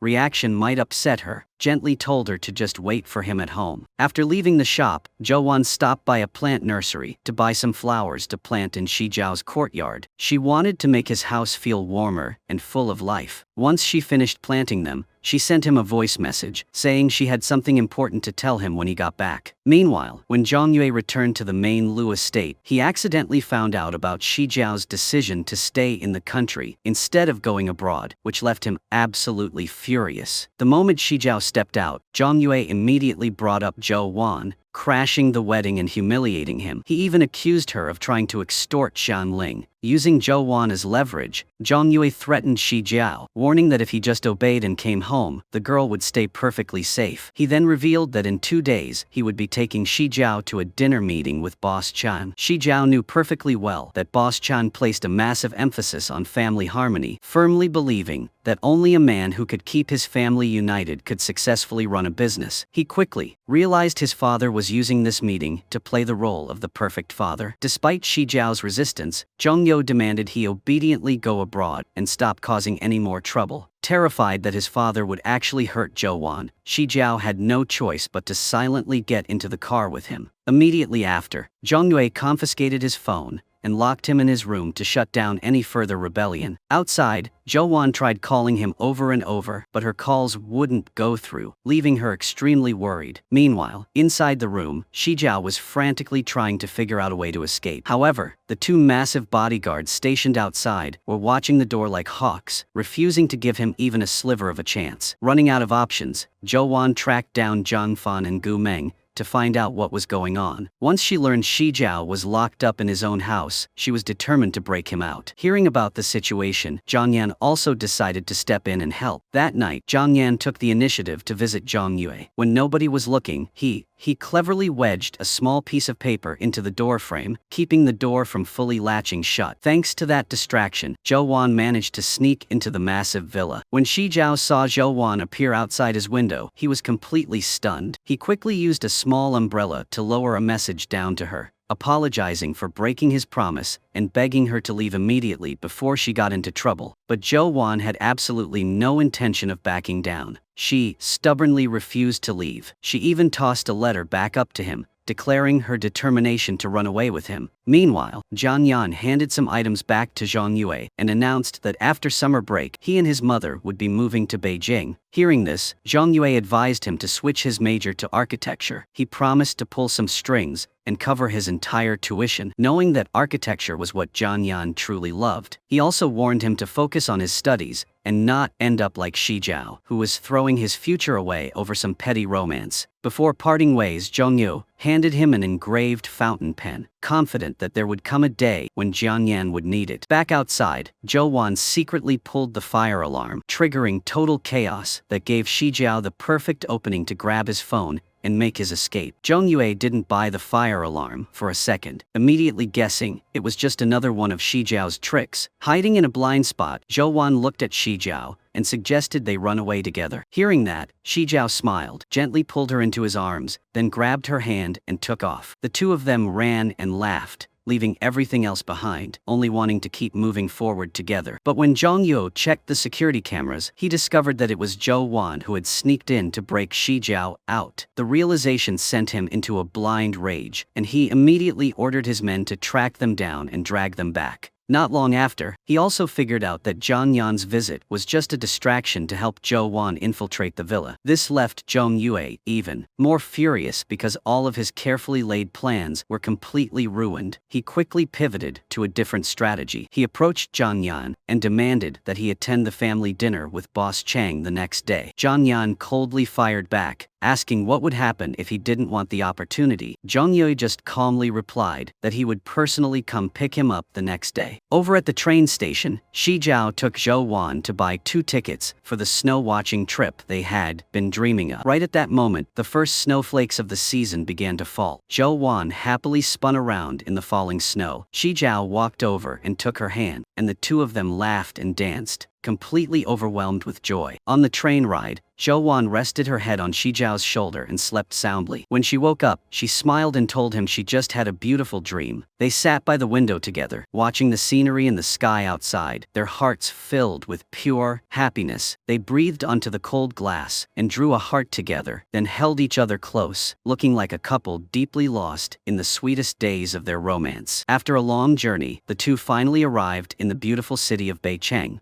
At a restaurant, they happily hand-fed each other and played all sorts of arcade games. When they got tired, they went to get ice cream. But because the weather was freezing, the ice cream literally stuck to Xi Jiao's tongue, making Zhou Wan laugh out loud. She quickly pulled him into a convenience store to buy some water, and then they continued their carefree date. Soon after, the two stumbled upon a church and accidentally witnessed a couple getting married. Standing on a higher floor, Zhou Wan and Xi Jiao kept tossing flower petals down to send their blessings. Watching the joyful scene, Zhou Wan emotionally told him that even though this wasn't their ending yet, she was already so incredibly fulfilled. She opened her heart, telling him she wanted to experience a complete, beautiful love with him. Those words made Xi Jiao so happy he could barely speak. He immediately pulled her in for a sweet, passionate kiss, packed with all his love and sincerity. Afterward, the two even walked into the chapel, surrounded by everyone's blessings. With all eyes on them, Xi Jiao vowed to take Zhou Wan as his wife, promising to share every single joy and sorrow in life with her. Zhou Wan smiled and agreed to take him as her husband. But right as she accepted the wedding bouquet and helped him stand up, he suddenly pulled out a fairy tale book. He told her that fairy tales simply aren't real. When she opened the book, she realized it was the exact same one she used to ask her grandmother to read to her as a kid. Instantly, the memories of her parents violently fighting over their failing factory came crashing back, throwing her into an absolute panic. Zhou Wan woke up with a start, finally realizing that everything that just happened was only a dream. Lying safely in Xi Jiao's arms, she let out a soft, happy smile, soaking in the peace and warmth right there beside her. The next morning, Zhong Yue brought Zhang Yan to meet Boss Chang. Finding out that Zhang Yan had secured early admission to Huacheng University, Boss Chang immediately showered him with praise, calling him a rare, exceptional talent. Riding back in the car after the meal, Zhong Yue was incredibly satisfied. Noticing that Boss Chan's attitude toward him had completely shifted, he didn't hold back his praise, commending Zhang Yan for his outstanding performance during the meeting. But Zhang Yan coldly replied that since Zhong Yue was satisfied, they were officially even and owed each other nothing. Zhong Yue, however, insisted that everything he did was simply paving the way for his son's future. Hearing that, Zhang Yan could only let out a heavy, exhausted sigh. Meanwhile, Xi Jiao took Zhou Wan to a hotel to book 2 standard rooms. But when he tried to pay, he realized every single one of his bank cards had been frozen. Zhou Wan still had some cash on her, but it wasn't a lot, so she told him to step outside and figure out another plan. At the same time, Zhang Yan returned home with a heavy heart, only to find his mother showing their house to potential renters. This made him absolutely furious, as he had repeatedly told her he didn't want to rent the place out. All the emotions he had been bottling up finally exploded. He completely lost it, smashing things in his room, overwhelmed by the agonizing feeling that he would forever just be a shadow replacing Xi Jiao. On Zhou Wan's end,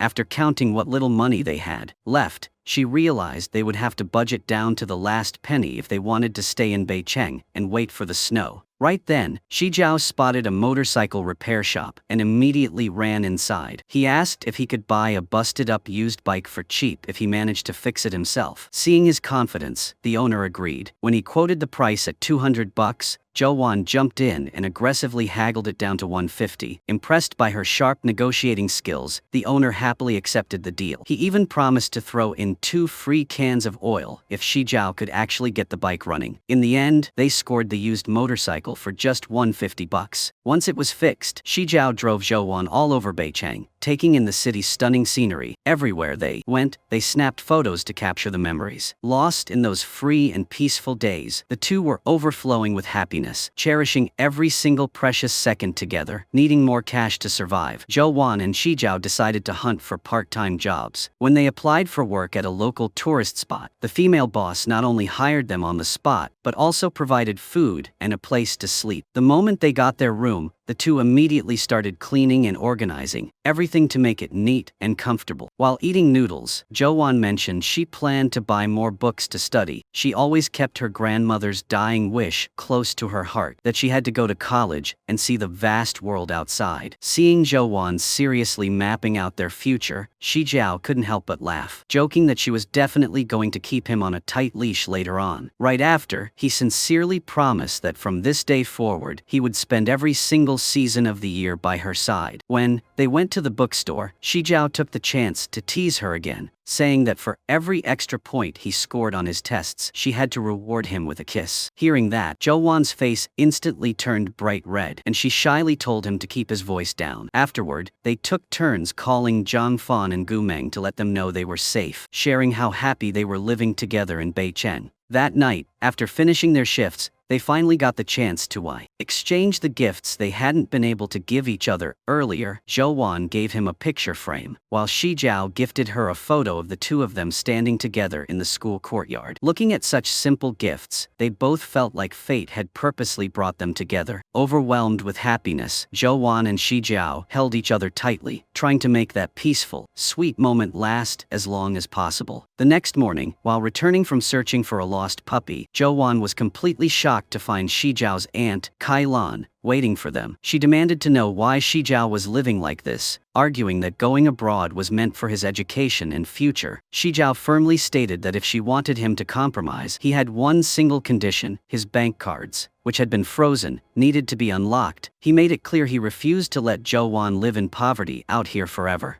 Hearing this, Kai Lan immediately agreed and called Zhou Wan over. Zhou Wan awkwardly walked up, holding the little puppy. Kai Lan looked at the two of them and explained she had only come to check on how they were surviving. She casually remarked that she never expected a pampered rich kid like Xi Jiao to actually be so good at enduring hardship. Before heading back to Pingchuan, she assured them not to worry about anything else because she would handle it, then got in her car and drove off. Since Xi Jiao had no idea how to cook, his only option was to order takeout. Seeing Zhou Wan running back, he quickly tried to hide the delivery bags, but while she was eating, the landlady came knocking, demanding her cola braised chicken back. Zhou Wan instantly figured out that he had stolen the boss's food to trick her. While Xi Jiao was out delivering food, Zhang Yue unexpectedly called Zhou Wan. He dropped a massive bombshell, revealing that 10 years ago, her father's building materials factory almost caused a massive construction disaster due to a batch of severely cut corners, and Guoyan, also known as Xianling, was directly involved. According to him, Guoyan had worked in purchasing for years, meaning there was zero chance she didn't know the consequences. Yet, in the end, Zhou Jun was the only one left to take the fall. Hearing this, Zhou Wan instantly realized Zhang Yu had known about her connection to Shanling all along. However, he told her that none of that mattered. He told her to name her price, promising to grant any request she had, as long as she obediently brought Lu Xi Jiao back. With that, Zhang Yu hung up the phone,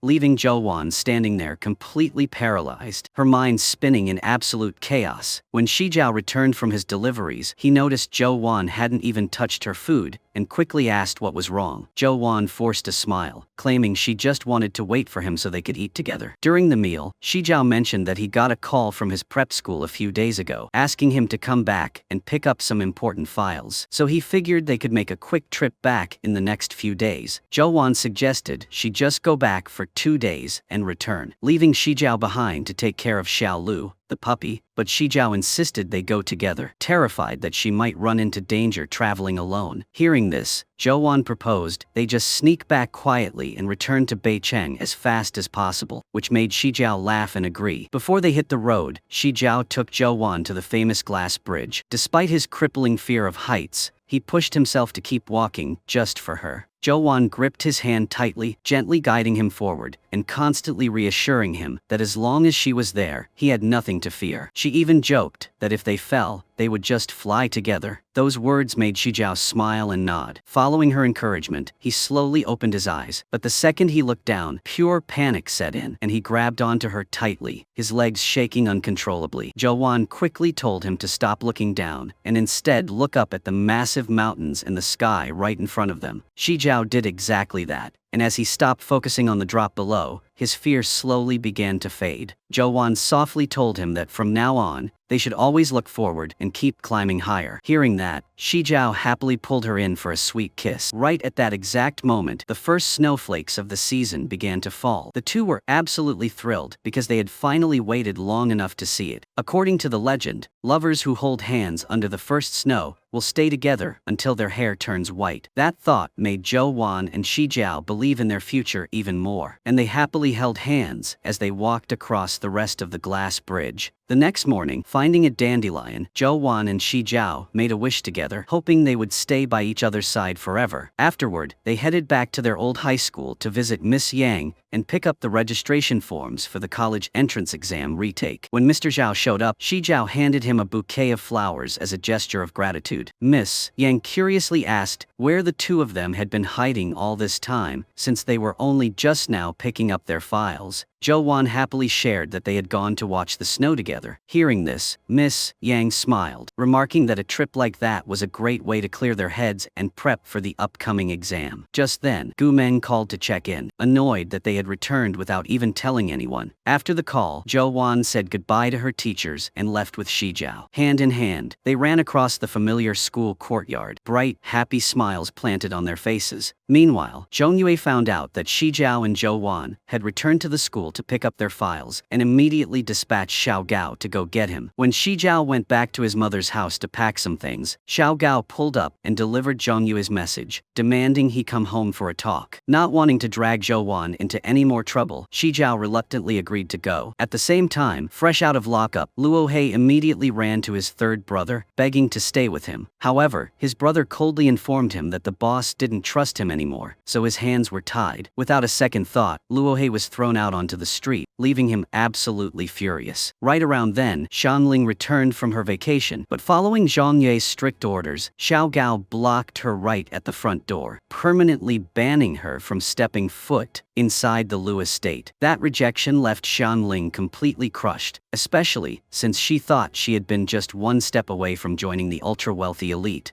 Zhang Yue wanted Xi Jiao to transfer his 10% of shares, offering a price 30% higher than Kailan's offer to buy him out completely. On top of that, he promised to let Xi Jiao do whatever he wanted with his life. But Xi Jiao coldly fired back that his father's ruthless, selfish nature would eventually catch up with him. He made it clear he only came today to announce he was leaving, demanding that absolutely no one come looking for him ever again. With that, he turned his back and walked out. Boiling with rage, Zhong Yue ordered Xiao Gao to stop Xi Jiao from leaving, Ping Chuan at all costs. The second Xi Jiao stepped outside, he ran straight into Shanling. Bitter and spiteful, she threatened that if she couldn't live in peace, the Lu family wouldn't get to live a good life either. Xi Jiao calmly shot back that her constant scheming would only end up destroying her in the end. Shanling ground her teeth in pure anger, but was completely powerless to do anything about it. Xi Jiao quickly tracked down Zhou Wan, urging her that they needed to leave that very night, because he was terrified that Zhong Yue, unable to control him, would start targeting her instead. Zhou Wan then revealed that Zhong Yue had actually called her earlier, offering her a deal and promising whatever she wanted as long as she brought him back, but she had turned him down. Hearing this, Xi Jiao emotionally pulled her into his arms,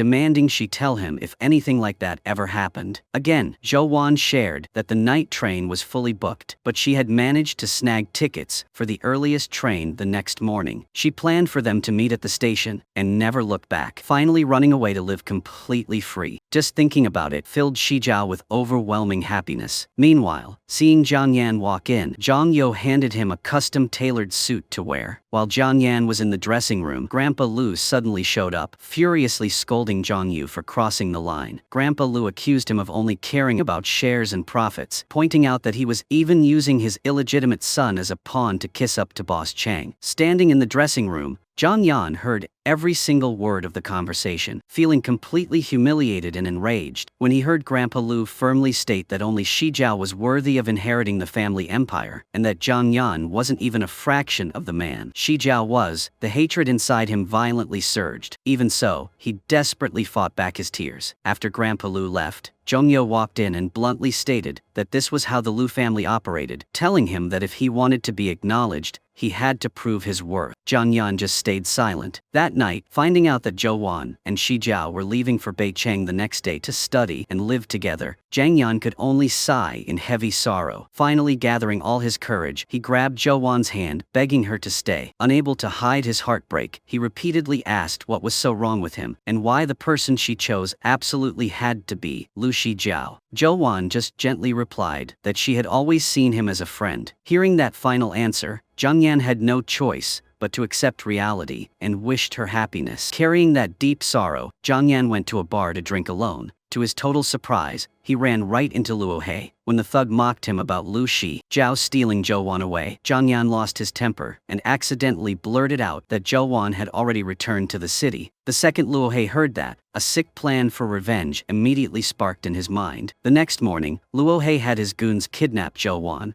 dragging her into a van. Even though she fought back and screamed for help with everything she had, he forcefully drugged her with chloroform. When she finally woke up, she found her hands and feet tightly bound. Luo He instantly used her phone to call Xi Jiao, ordering him to show up at a specific location. At first, Xi Jiao didn't believe she was actually kidnapped, so Luo He viciously slapped her across the face, forcing her to make a sound. Hearing Zhou Wan get hit over the phone pushed Xi Jiao into a blind rage, and he immediately sprinted to the location. While waiting, Luo He kept slapping Zhou Wan across the face because she refused to cooperate. A little while later, Xi Jiao arrived on the scene. Instantly, Luo He held a knife right against Zhou Wan's throat, forcing him to stand down and take whatever came next. When the thugs ordered Xi Jiao to get on his knees, Zhou Wan burst into tears, begging him not to do it. But to ensure she stayed safe, Xi Jiao swallowed every ounce of his pride and knelt right in front of them, giving Luo He exactly the sick satisfaction he craved. Zhou Wan could only scream and cry in absolute agony, begging him to stand up. Taking it a step further, Luo He pulled out his phone and started recording the humiliating scene just to feed his own twisted ego. When nobody was looking, Zhou Wan managed to secretly loosen the ropes around her wrists. She faked a fall, waited for Luo He to step closer, and then suddenly grabbed a rock and smashed it directly into his head. In the absolute chaos that followed, Luo He raised his knife to stab Zhou Wan. Without a second of hesitation, Xi Jiao lunged forward, throwing himself in front of her and taking the knife directly into his own body. Luo He's goons immediately swarmed him, brutally beating him with clubs. It was only when they realized they might have actually killed him that they panicked and scattered. Zhou Wan was completely broken, screaming in absolute, terrified panic. Despite the excruciating pain from his severe injuries, Xi Jiao still tried to comfort her, telling her he was fine, but just seconds later, he completely blacked out, slipping out of consciousness as Zhou Wan's desperate, heartbroken screams echoed through the air. Right at that moment, the police finally arrived at the scene. Xi Jiao was immediately rushed to the hospital for emergency surgery. Grandfather, Kai Lan, and Zhong Yue frantically rushed to the hospital, completely overwhelmed by panic and fear. Seeing his son's horrific condition, Zhong Yue relentlessly blamed Zhou Wan. He accused her of being the sole reason Xi Jiao was clinging to life, while Zhou Wan sat there, completely broken and destroyed. Grandpa Lu later tracked Zhou Wan down for a private talk. He told her that Xi Jiao used to be an incredibly good kid, but after suffering through so much trauma, he turned into the rebel he was today. He admitted that since meeting her, he could tell Xi Jiao truly, deeply loved her. But in his eyes, Xi Jiao and Zhou Wan fundamentally belonged to two entirely different worlds. He argued that everything she did only ended up dragging him into completely unnecessary chaos. He added that if Xi Jiao had never met her, his life would probably have been perfectly smooth and successful. Because of that, he begged her to completely disappear from Xi Jiao's life. Those heavy words shattered her resolve. She quietly promised that as long as Xi Jiao was safely discharged from the hospital, she would walk away. Right then, Kailan walked over to announce that the surgery was a success. She stated that as soon as the anesthesia wore off, Xi Jiao would wake up. After heading home, Zhou Wan personally cooked some nutritious soup and brought it to the hospital, asking Sister Chen to give it to Xi Jiao for her. Sister Chen agreed to help because she was strictly banned from visiting him. Zhou Wan could only stand outside every single day, desperately waiting for him to finally wake up. Seeing how utterly pitiful she looked, Sister Chen finally snuck her into the hospital room. Looking at Xi Jiao lying motionless on the bed, hooked up to life support machines, her heart felt like it was being ripped to shreds. Choking back tears, she whispered that Luo He was probably going to rot in prison for years, meaning he would never be able to hurt her again. Saying that, her tears started falling non-stop as she relentlessly blamed herself for bringing so much absolute disaster into his life. After being in a coma, Xi Jiao finally opened his eyes the next morning. The very first thing he saw was Zhou Wan sleeping by his bed, and he gently reached out to stroke her hair. Waking up at that exact moment, she quickly poured him some soup to drink. When she spotted Grandpa Lu and Kailan walking in, she tried to leave, but Xi Jiao immediately grabbed her hand and made her stay. Because he loved his grandson too much, Grandpa Lu had to cave, deciding that as long as Xi Jiao was awake, he could do whatever he wanted. Hearing that, Xi Jiao told Zhou Wan to keep feeding him the chicken soup, playfully demanding she take full responsibility for him, which finally made her crack a smile. Right after, Zhou Wan stepped outside and asked Grandpa Lu for permission to stay by his side and take care of him until the day he was discharged. Reluctantly, Grandpa Lu finally agreed. For the next few days, Zhou Wan brought him food every single morning, making Xi Jiao incredibly happy. But every night when she went home, she looked completely hollow and heartbroken, knowing the day she had to leave him forever was closing in fast. The next morning at the hospital, Zhou Wan heard the doctor say that Xi Jiao would be discharged in just 2 days. She even begged the doctor to run more tests, desperately hoping to buy just a little more time by his side, but the doctor firmly confirmed his recovery was perfectly on track. Back in the room, Xi Jiao happily ate the food she brought, mentioning that as soon as he was fully healed, he would talk to his grandfather so they could move back to Beicheng together. Hearing this, Zhou Wan just brushed it off, saying they could figure it out later. She quickly made an excuse about needing to go downstairs to buy some bread and rushed out of the room. Staring at her back as she walked away, Xi Jiao instantly sensed that something was terribly wrong. The next morning, Zhou Wan wakes up in Xi Jiao's house and stands quietly in front of the mirror. She looks down at the necklace he gave her, feeling a sharp ache in her chest. At that moment, Xi Jiao calls to tell her he is getting discharged from the hospital tomorrow, reminding her to come pick him up. Teary-eyed, Zhou Wan agrees. Soon after hanging up, she gently takes off the necklace. She leaves the peace charm her grandmother got for her on his pillow, hoping he will always be safe and happy. She quietly grabs her suitcase and leaves. Before truly saying goodbye, Zhou Wan goes to the hospital to personally give Xi Jiao a haircut. Afterward, she asks him to go outside for some sun. When they reach a beautiful field of tall grass, Zhou Wan suggests playing hide-and-seek. She hugs him from behind, her tears falling endlessly. Deep down, she just wants him to see the vast world and walk down wide open paths. She hopes he finds joy every day and stays safe every year. A moment later, she tells Xi Jiao to close his eyes so she can hide. Hiding behind the tall grass, Zhou Wan sobs while loudly shouting that she never loved him. She claims she only approached him from the start to get her money back from Shanling. She goes on to say she knew he wouldn't leave, so she did everything to force him away. She insists she was only using him the whole time. Hearing this, Xi Jiao panics and keeps calling Zhou Wan's name. He begs her to come out and talk to him, but Zhou Wan just chokes back a goodbye and runs away. Xi Jiao desperately calls out for her. He pleads with her to come out and explain everything. He refuses to believe what he just heard, and just wants her to show up and clear things out. But the only response he gets is pure silence, leaving Xi Jiao completely heartbroken as he breaks down in tears. When Zhou Wan walks away, Xi Jiao's entire world collapses. He lies motionless in the grass with a blank stare, losing all interest in everything. A month later, still carrying that endless pain and regret, Xi Jiao goes out drinking with Zhang Fan. Zhang Fan keeps trying to comfort him, saying that couples fight all the time and a little coaxing will fix it, just like him and Gu Meng.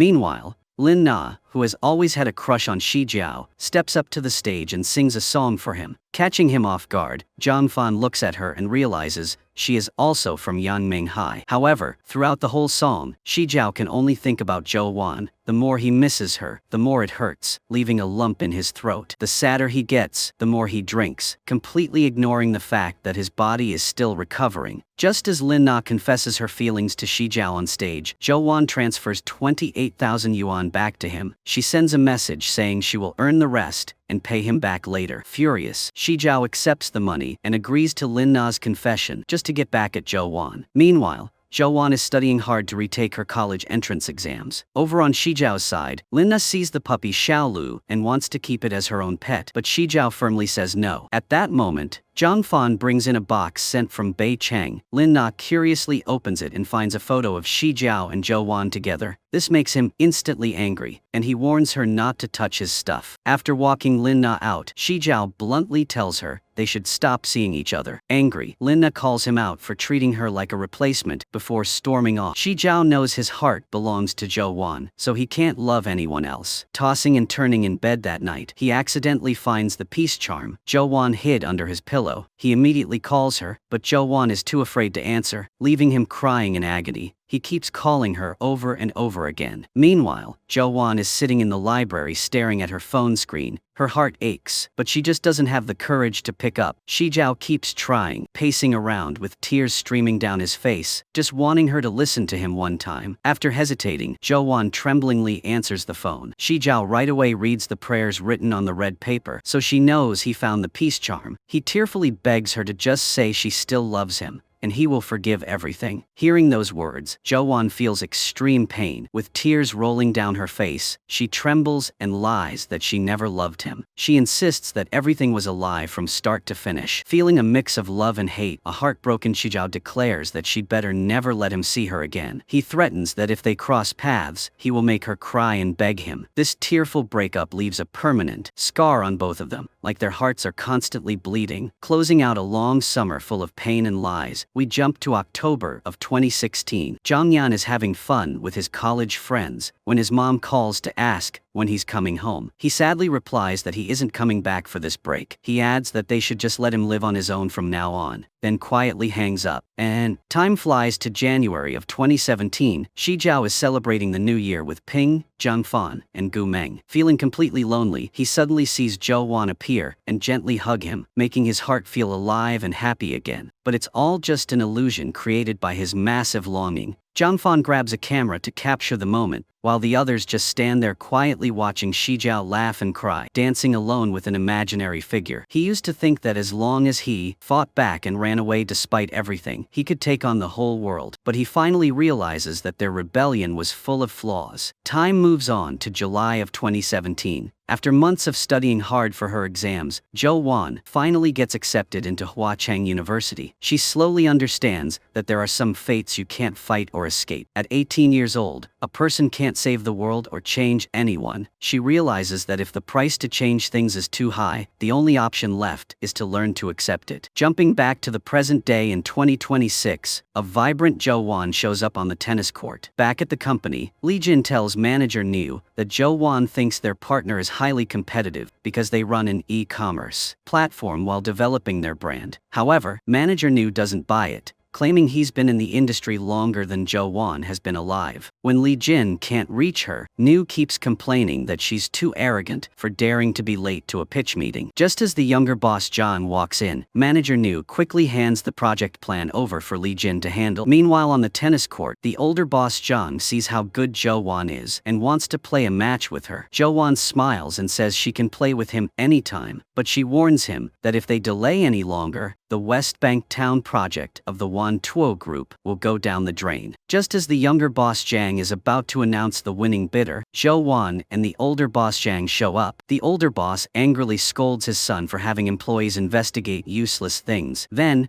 orders him to announce that the West Bank Town project goes to North Star Construction. Manager Niu is thrilled to learn they won because their rival just lost a lawsuit over a building deemed unsafe. He constantly praises Zhou Wan for her professionalism and outstanding skills, and right away puts her in charge of the Lanyu Resort project. He promises to be clear with rewards and punishments from now on. Zhou Wan thanks him and asks for a day off to pick someone up at the airport. She rushes to the airport to welcome Zhang Yan back to the country. At that exact same moment, Xi Jiao has just landed his flight back, but he walks in the opposite direction, making the two of them quietly pass each other by once again. Eddie and Zhang Fan are the ones picking Xi Jiao up this time. Later that day, Zhang Yan and Zhou Wan grab dinner. Together at a restaurant, Zhang Yan tells her that once he secures his position at Lanyue, she can just say the word if she ever needs help. Zhou Wan smiles and replies that she will try her best to surpass him, leaving absolutely no room for him to ever help her. Hearing this, Zhang Yan laughs and opens up, saying that since he was little, he always thought he would bring her to a restaurant like this if he had the chance. And today, he finally made it happen. Zhou Wan smiles and says it's all thanks to him, then quietly breaks the news that their teacher Miss Yang passed away from a severe illness. She mentions that she and Gu Meng just attended her funeral. Zhang Yan is completely shocked and regrets not seeing his teacher one last time. Over on the other side, Zhang Fan tells Xi Jiao that all the furniture in his house has been kept exactly as it was, with someone hired to clean it every month. He clarifies that the workers only made the floor dirty while moving paintings. Xi Jiao walks in, notices the fish tank is empty, and immediately questions it. Zhang Fan quickly explains that the fish were moved to an aquarium and are doing great. Xi Jiao is left speechless, but still sincerely thanks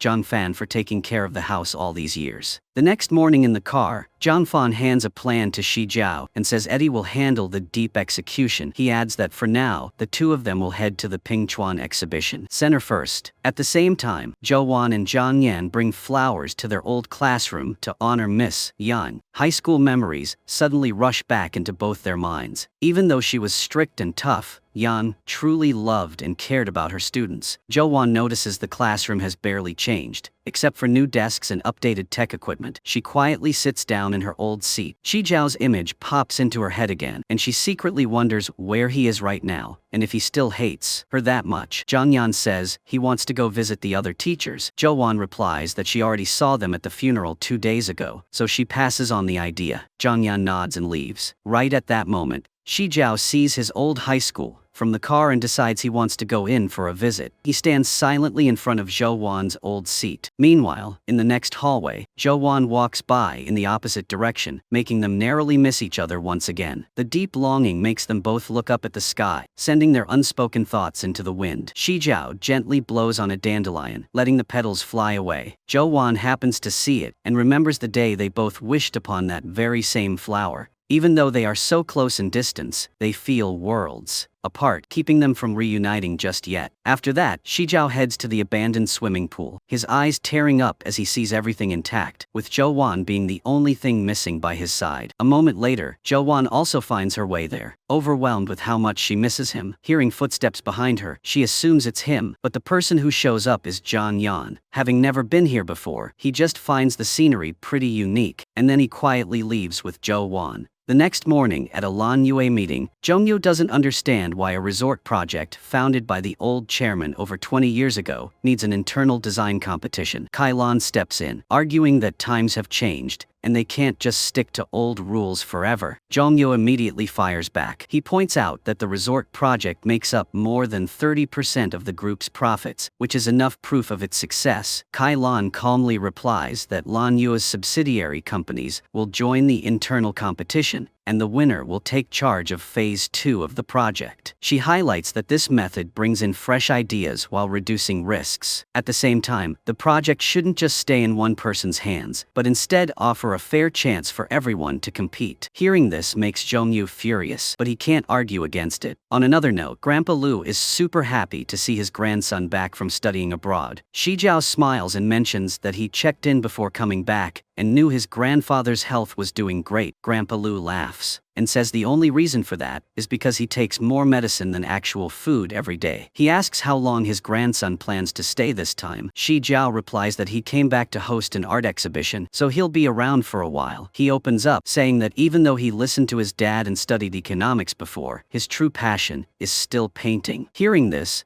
Grandpa Lu smiles with satisfaction. He says as long as his grandson is back, he's happy, and he can do whatever he loves. Back at the office, Li Jin is incredibly frustrated seeing manager Nu take credit for a report Zhou Wan did. He believes that with her skills, she should have gotten a promotion and a raise a long time ago. However, Zhou Wan couldn't care less, not wanting to waste time on pointless drama. Just then, manager Nu announces that everyone will get a cut of the bonus from the Wan Tuo project. But right after that, the team has to dive straight into the design competition for the Lanyue Resort, meaning endless overtime. Meanwhile, Kailan calls Xi Jiao, scolding him for coming back without telling her, and sets up a lunch date for the next day. Xi Jiao sincerely tells her that over the years, she and his grandfather are the only ones who truly loved him. He's very grateful for that, but he really doesn't want to get involved with Lanyue's business. Kailan doesn't push it, she just smiles and tells him to come find her for a meal whenever he's free. Soon after hanging up, Zhang Fan walks over and announces he'll be moving in temporarily to supervise Xi Jiao into finishing his pending art drafts. He whines that his marriage is also on the rocks, so he has nowhere else to go. Xi Jiao hears this and bursts into laughter. He points out that they dated for 7 years and have been married for 3. Yet Zhang Fan doesn't even know why they're fighting. Feeling helpless, Zhang Fan admits he truly doesn't get it, guessing it might be because he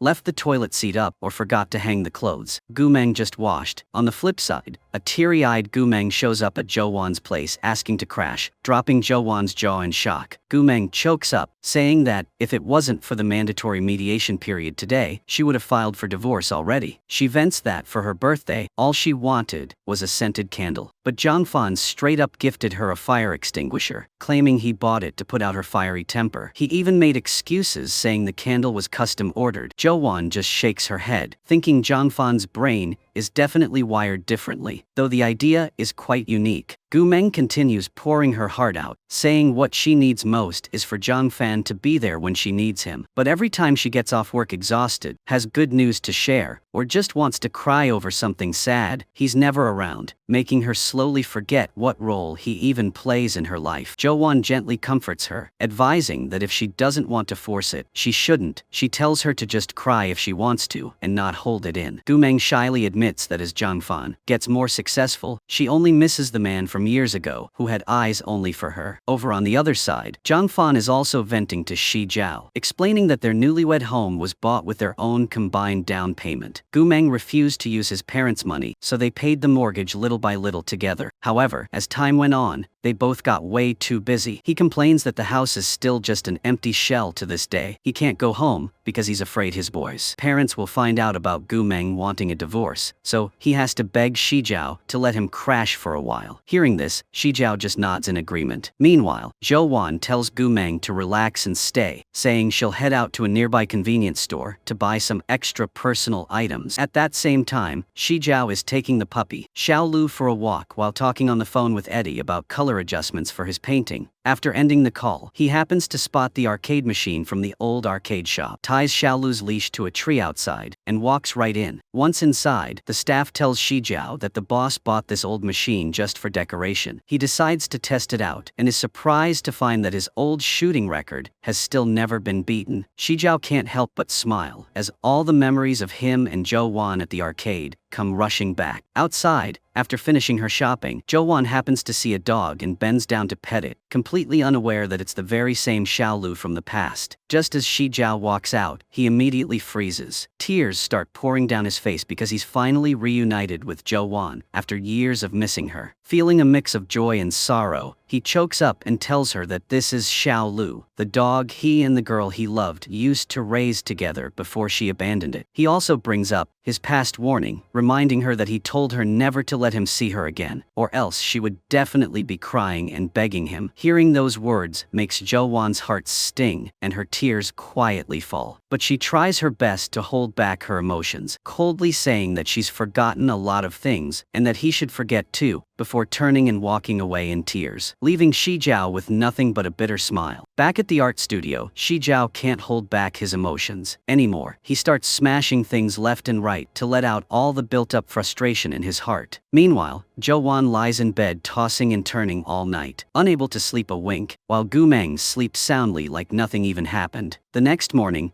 Zhang Fan arrives at the studio and panics when he sees the total mess. Xi Jiao is dozing off in the middle of the chaotic room while hugging a statue. He immediately asks Zhang Fan if he knew Zhou Wan had returned to Pingchuan a long time ago. Zhang Fan admits he only found out recently. He explains that seeing how hard it was for Xi Jiao to finally stabilize, he didn't want to dig up the past. Hearing this, Xi Jiao just quietly lowers his head, his eyes completely red. The morning after that, Xi Jiao personally cooks a meal to invite Kailan over, but his real motive is to ask why she lied to him about Zhou Wan. Kailan bluntly says that if she hadn't told him Zhou Wan completely left Pingchuan, he wouldn't have gone abroad with peace of mind. On top of that, she believes the current Zhou Wan is no longer the girl from 10 years ago, and staying tangled up will only hurt them both more. Xi Jiao calmly replies that he has never truly given up all these years, and he still wants to stay by her side until he gets tired of it himself. Hearing this, Kailan just sighs and hands him the files for Lan Yue's biggest project, which is Phase 2 of the resort. She reveals that if Zhang Yue's side wins, fighting for the lead role in Phase 2 will be even harder. While flipping through the team roster, Xi Jiao is stunned to discover that Zhou Wan is on the planning team for North Star Construction's biggest rival. The next day, the official bidding event takes place. Seeing that the folks from Dingshan still haven't shown up, Manager Nu secretly gloats. But right at that moment, Xi Jiao walks in leading his team, leaving Zhou Wan completely shocked. It's clear he used work as an excuse to keep finding ways into her life. Xi Jiao casually sits down next to Zhou Wan, keeping a cold face as if they never even knew each other. Boss Wu gives a speech saying that after this exchange and presentation, he believes all parties will deliver high-quality plans, laying a solid foundation for the project's future development. Right after that, Zhou Wan steps up to present as the representative for North Star Construction. North Star Construction's theme this time is all about long-term vacations, treating guests like they're coming home to build their dream house. The goal is to break the stereotype that resorts are just luxurious but cold, and instead bring a familiar feeling of coming home. Listening to every word Zhou Wan presents, Xi Jiao feels his heart ache even more as he recalls the days they spent together in Beicheng. He remembers the place where they shared a sweet romance, once believing that as long as they were together, they could take on the world. Over on the other side, Zhang Yan arrives at Lan Yue and is immediately handed a staff ID by Xiao Gao, who then leads him up to see Zhang Yue. He never expected to actually get hired at Lan Yue. Zhang Yu says Zhang Yan passed every round of HR selection, and the only thing left was his final approval signature. He points out that giving up the chance to join Lan Yue over something like this would be a real pity. Hearing this, Zhang Yan can only sigh quietly. Back at the bidding event, Boss Wu announces the two winners of the first round, which are North Star Construction, led by Zhou Wan, and Dingshan Construction, led by Xi Jiao. After the event wraps up, Boss Wu approaches Xi Jiao for a very friendly chat, making Manager Nu super curious about his actual identity. Just then, Li Jin suddenly remembers that Xi Jiao is actually the crown prince of the Lan Yue group. Hearing that, Manager Nu's face goes completely pale, groaning that they're truly doomed this time. Soon after, everyone from Dingshan Construction heads to a karaoke spot for a celebration party, thanking their new project manager Xi Jiao for leading the team past the first round. Xi Jiao happily raises a glass with everyone. He tells them to eat, drink, and have a blast today, but reminds them that they still have to wake up and hustle hard tomorrow. The whole team cheers and claps their glasses together to celebrate. After drinking quite a bit, Xi Jiao heads to the restroom to wash his face and sober up. But the second he steps outside, he bumps right into Zhou Wan. Zhou Wan tries to quietly slip away, but Xi Jiao instantly pulls her into a nearby room. He gently forces her to sit on the sofa and chokes up, saying he never expected he would only get to see her again when he was drunk, but he regrets that she doesn't feel the same way she used to. Zhou Wan gently pushes him away, trying to look calm, as she tells him he has the wrong person. However, right as she turns to leave, Xi Jiao calls out to her with a raspy voice. He begs her not to go and not to leave him alone. Unable to bear seeing him like that, Zhou Wan helps him down to the basement parking lot to wait for a driver. When the car arrives, Zhou Wan plans to tell the driver to take Xi Jiao to a 5-star hotel, but he insists on going home. Having no other choice, she changes the address and takes him to his mother's house. Zhou Wan tries to go get some hangover medicine, but Xi Jiao keeps a tight grip on her hand, constantly begging her not to leave, because he's terrified she'll disappear again. In his drunken state, he thinks this is all just a dream, so he happily pulls her into a hug and gently gives her a kiss. Zhou Wan doesn't pull away, quietly returning the kiss because deep down, she misses him terribly too. Soon after, Xi Jiao tearfully tells her how much he truly misses her. He says as long as she comes back, he's willing to forgive everything, but he just doesn't understand why she could be so heartless. Hearing those words tears Zhou Wan's heart apart. She can only choke back an apology, because she refuses to let the tragedy of that summer repeat itself ever again. When Xi Jiao wakes up the next morning, the first person he sees is Zhang Fan. He blames his friend for not making Zhou Wan stay, but Zhang Fan just carelessly eats the breakfast Zhou Wan cooked and keeps praising how good it is. That's when Xi Jiao realizes that the only medicine that has ever helped him sleep soundly is Zhou Wan. After that, Zhang Fan borrows Xi Jiao's phone to check Gu Meng's social media profiles since she blocked him, but Xi Jiao helplessly points out that he got blocked too. At the office, Manager Niu asks Zhou Wan how they should deal with the Lan Yu crown prince. Zhou Wan calmly breaks it down, saying, North Star still has a winning shot because they have rich experience, a budget advantage, and scored higher in round 1. Plus, Lu Xi Jiao just returned to the country and hasn't really secured his footing at Lan Yu yet. Hearing this gives Manager Niu his confidence back, and he encourages the team to just stay focused on their work. On Xi Jiao's side, he also gathers his entire staff for a meeting, stressing that North Star's biggest edge is their budget. Therefore, they have to figure out how to turn their rivals' strength into their own advantage. Determined to win this project no matter what, both sides dive into full work mode. Everyone forgets to eat and sleep to prep for the next bidding round. But knowing Zhou Wan is working herself to the bone, Zhang Yan brings her some food. While eating, Zhou Wan opens up, saying she always felt she had no luck with family. But Zhang Yan gives her the feeling of having an older brother. Hearing this, Zhang Yan smiles and asks if he can just take care of her forever, since he's already like a brother. Zhou Wan gently replies that she has too many important things to do. She says she has neither the time nor the energy to build a romantic relationship. Even though he knows Xi Jiao is still in her heart, Zhang Yan quietly says he'll wait. Right at that moment, Xi Jiao shows up and asks Zhou Wan if she really wants to win tomorrow's bidding round that badly. Zhang Yan immediately steps up, declaring that there's absolutely no relationship between the two of them anymore. Xi Jiao looks right at Zhou Wan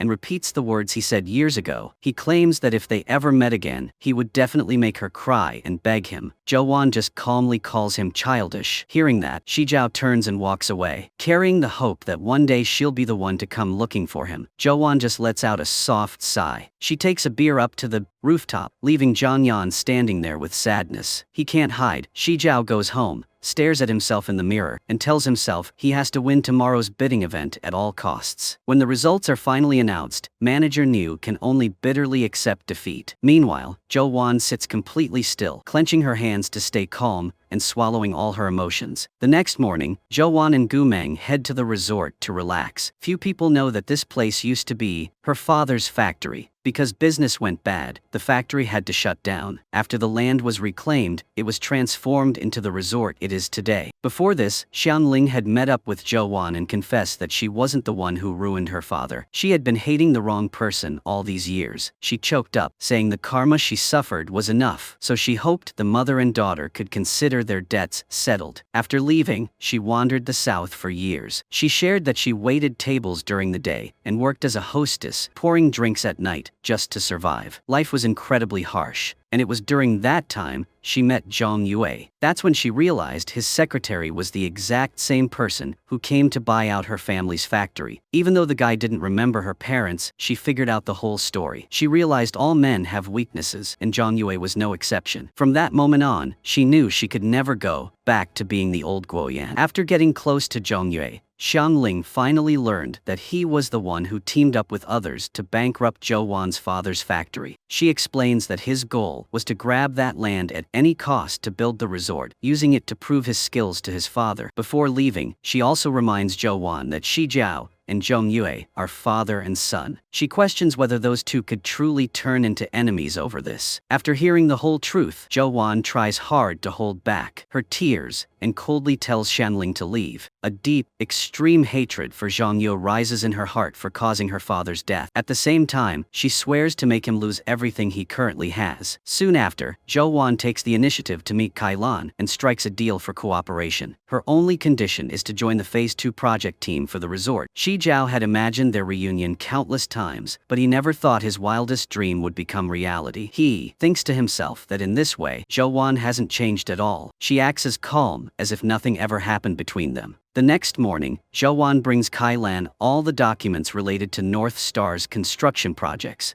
It even includes private transaction histories with the company's upper management. In return, she only asks for one condition, which is to join the resort's Phase 2 project team. Kai Lan then points out that right now, Xi Jiao isn't just a Lan Yue shareholder, but also the project manager for Phase 2. She adds that whether Zhou Wan can join or not isn't entirely up to her. Learning about this, Xi Jiao immediately goes to the company to ask Kai Lan about Zhou Wan coming to see her. Kai Lan bluntly states she knows Xi Jiao agreed to join the project entirely because of Zhou Wan. She says that until she fully understands what's on his mind, she won't rush to accept her request. However, the condition Zhou Wan offered is extremely tempting, so she leaves it up to Xi Jiao to decide whether to let her join or not. Hearing this, Xi Jiao just stays silent and thinks it over. That night, when Zhou Wan gets home, Gu Meng mentions that the art studio's follower count isn't growing as expected. Meanwhile, Lu Xi Jiao is the most attention-grabbing figure, so she wants Zhou Wan to come help out. The next morning, while Xi Jiao is taking promotional photos for the exhibition, Zhou Wan also shows up. Just seeing her makes Xi Jiao let out a soft sigh, his mind instantly distracted. During the interview hosted by Gu Meng, she asks Xi Jiao if holding this exhibition means he's planning to return and build his career here long-term. Xi Jiao calmly replies that someone who still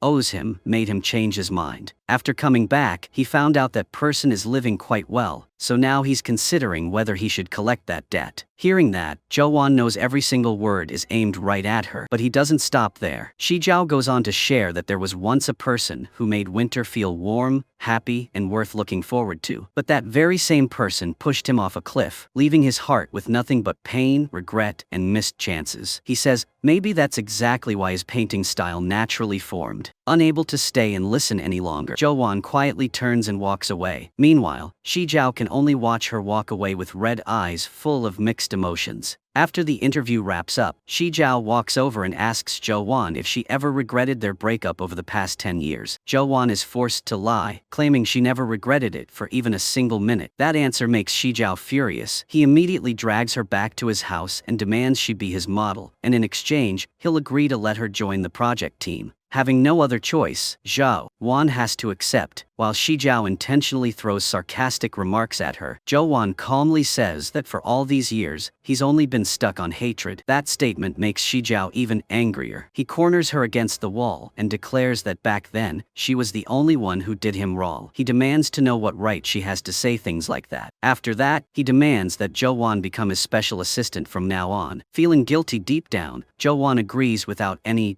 hesitation. That night, when Gu Meng finds out about everything, she gets super worried, thinking it's like throwing a sheep right into a wolf's mouth. But Zhou Wan just calmly says that it's all part of what she owes Xi Jiao. She believes it doesn't matter how he wants to treat her, because she still has more important things she needs to get done. On the other side, Xi Jiao tells Zhang Fan to pack up his bags so Zhou Wan can move in. Hearing that, Zhang Fan can only grab his suitcase and leave in tears. He even makes sure to warn Xi Jiao not to forgive her easily, because after so many years, it's time for her to pay the price. While Zhou Wan is quietly looking at their old keepsakes, Xi Jiao suddenly texts her, demanding that she move in with him as his girlfriend by the day after tomorrow at the latest. Zhou Wan just sighs and reluctantly agrees. The next morning, Grandpa Lu is thrilled to hear that Xi Jiao has returned to Lan Yue, led Ding Shang to revamp their bidding plan, and successfully secured a spot in the Phase 2 project. On that very same day, as Lan Yue prepares to hold a voting meeting, Xi Jiao suddenly shows up. He insists that if the Phase 2 project wants more room to grow, it has to constantly change and innovate. Right after that, the secret ballot officially takes place. Once the meeting ends, Kai Lan is extremely pleased because it's been a very long time since she saw Zhou Yu look so lost and defeated. Xi Jiao smiles and says that from now on, Lan Yue is finally under her leadership. Just then, Zhong calls Xi Jiao over for a private chat. He scolds him for helping an outsider publicly go against his own biological father. Xi Jiao coldly replies that for the past 10 years, he never truly cared if he lived or died. As for today's vote, he simply made a choice based on logic and objective analysis. Zhong Yue angrily claims that Xi Jiao only came back to Lan Yue because of a woman. He sarcastically remarks that going in circles just to be controlled by emotions means he has no future. But Xi Jiao bluntly fires back, stating he was never interested in Lan Yue to begin with. He points out that there's only one reason for today's situation, and that's Zhong Yu's lack of ability. Plus, he's no longer the kid he used to be. After saying his piece, Xi Jiao turns and walks away, leaving Zhong Yue standing there in a fit of rage. Right at that moment, Zhang Yan walks in and asks when he can officially start working. Zhong Yue tells him that Kailan will be handling the Phase 2 resort project. He adds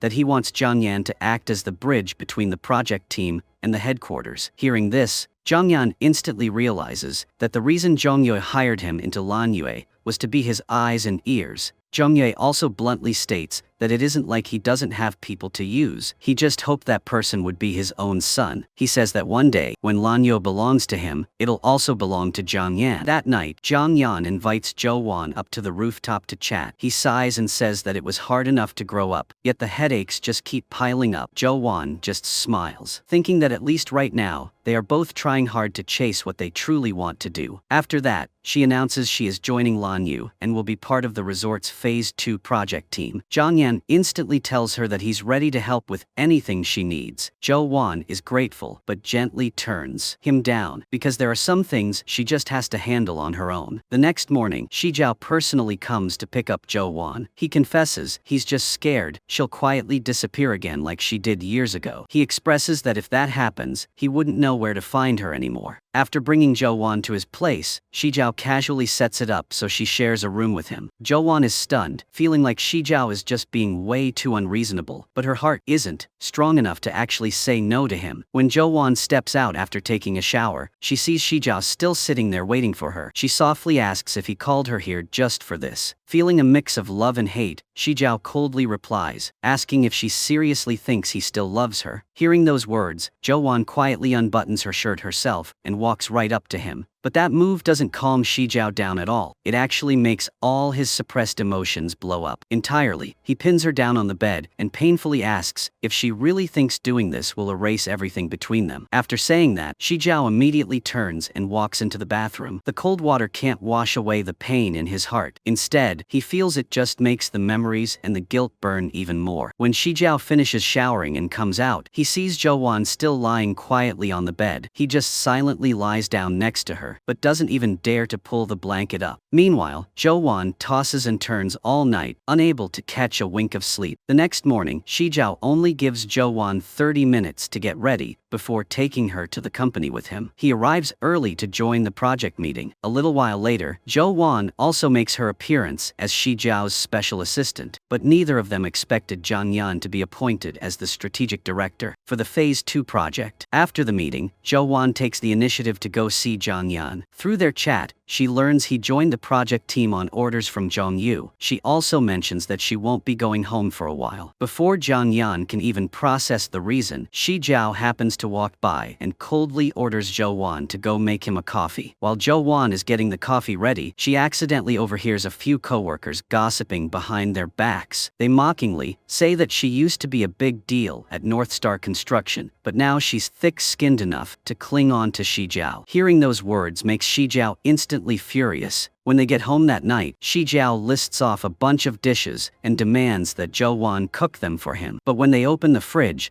they realize there are 0 ingredients inside. Zhou Wan tells him to just settle for some noodles for now. She promises that next time she buys enough groceries, she'll personally cook him a huge feast. While eating the bowl of noodles Zhou Wan made, Xi Jiao happens to notice her hand is injured. Zhou Wan just softly says it's a burn from cooking for him. She then talks about the time she spent hustling just to make make money. She mentions working as an errand runner at a noodle shop, cleaning up trash, and occasionally doing some tutoring. Hearing this leaves Xi Jiao speechless, and he steps up to take over washing the dishes with her. He even playfully teases that if she applies to work at any shop, that place will probably shut down soon, which lightens the mood between them a bit. Xi Jiao quietly heads to the art room, finds some burn ointment, and brings it over to Zhou Wan. Seeing her dozing off, he has no idea she's just faking it. Xi Jiao gently applies the medicine to the burn on her hand. That gentle touch makes Zhou Wan smile on the inside. Right at that moment, her phone suddenly rings. Xi Jiao quickly pretends to be asleep on the sofa, while Zhou Wan acts like she just woke up. Gu Meng calls to report that Zhou Wan's house suddenly lost all power. Zhou Wan calmly tells her to check the breaker first. When she finds out that isn't the issue, Gu Meng doesn't want to bother Zhou Wan any further and decides to figure it out herself. After hanging up, Zhou Wan looks over at Xi Jiao and bluntly calls him out for secretly touching her hand earlier. Then she asks if he called her here just to act as his servant. Xi Jiao casually replies that it's her fault for owing him. After saying that, he takes Xiao Lu for a walk. Zhou Wan has no choice but to quietly tag along. At the convenience store, Xi Jiao makes Zhou Wan go inside to buy milk. But the second she finishes buying it and walks out, she sees him riding off on an electric bike with Xiao Lu, leaving her to walk all the way home by herself. When she gets back, Zhou Wan is focused on her work, but Xi Jiao purposely bosses her around to go warm up the milk. Zhou Wan obediently follows his orders, which gives him a satisfied smile. However, that joy vanishes quickly when he realizes the warm milk is actually for Xiao Lu. Seeing that his status isn't even on par with a puppy, Xi Jiao feels incredibly wronged and upset. Right after that, he sprawls out on the sofa and forces Zhou Wan to sit still and work without going anywhere. The very next morning, Gu Meng drags her suitcase back to the house she shares with Jiang Fan. She coldly grabs her blanket and pillows and moves into a separate room, not caring where he ends up sleeping. The tension between them is still as thick as ever. Meanwhile at the office, Xi Jiao is still all talk, but always finds ways to stick close to Zhou Wan. While pulling her around, he accidentally knocks a cup of hot water onto both of them.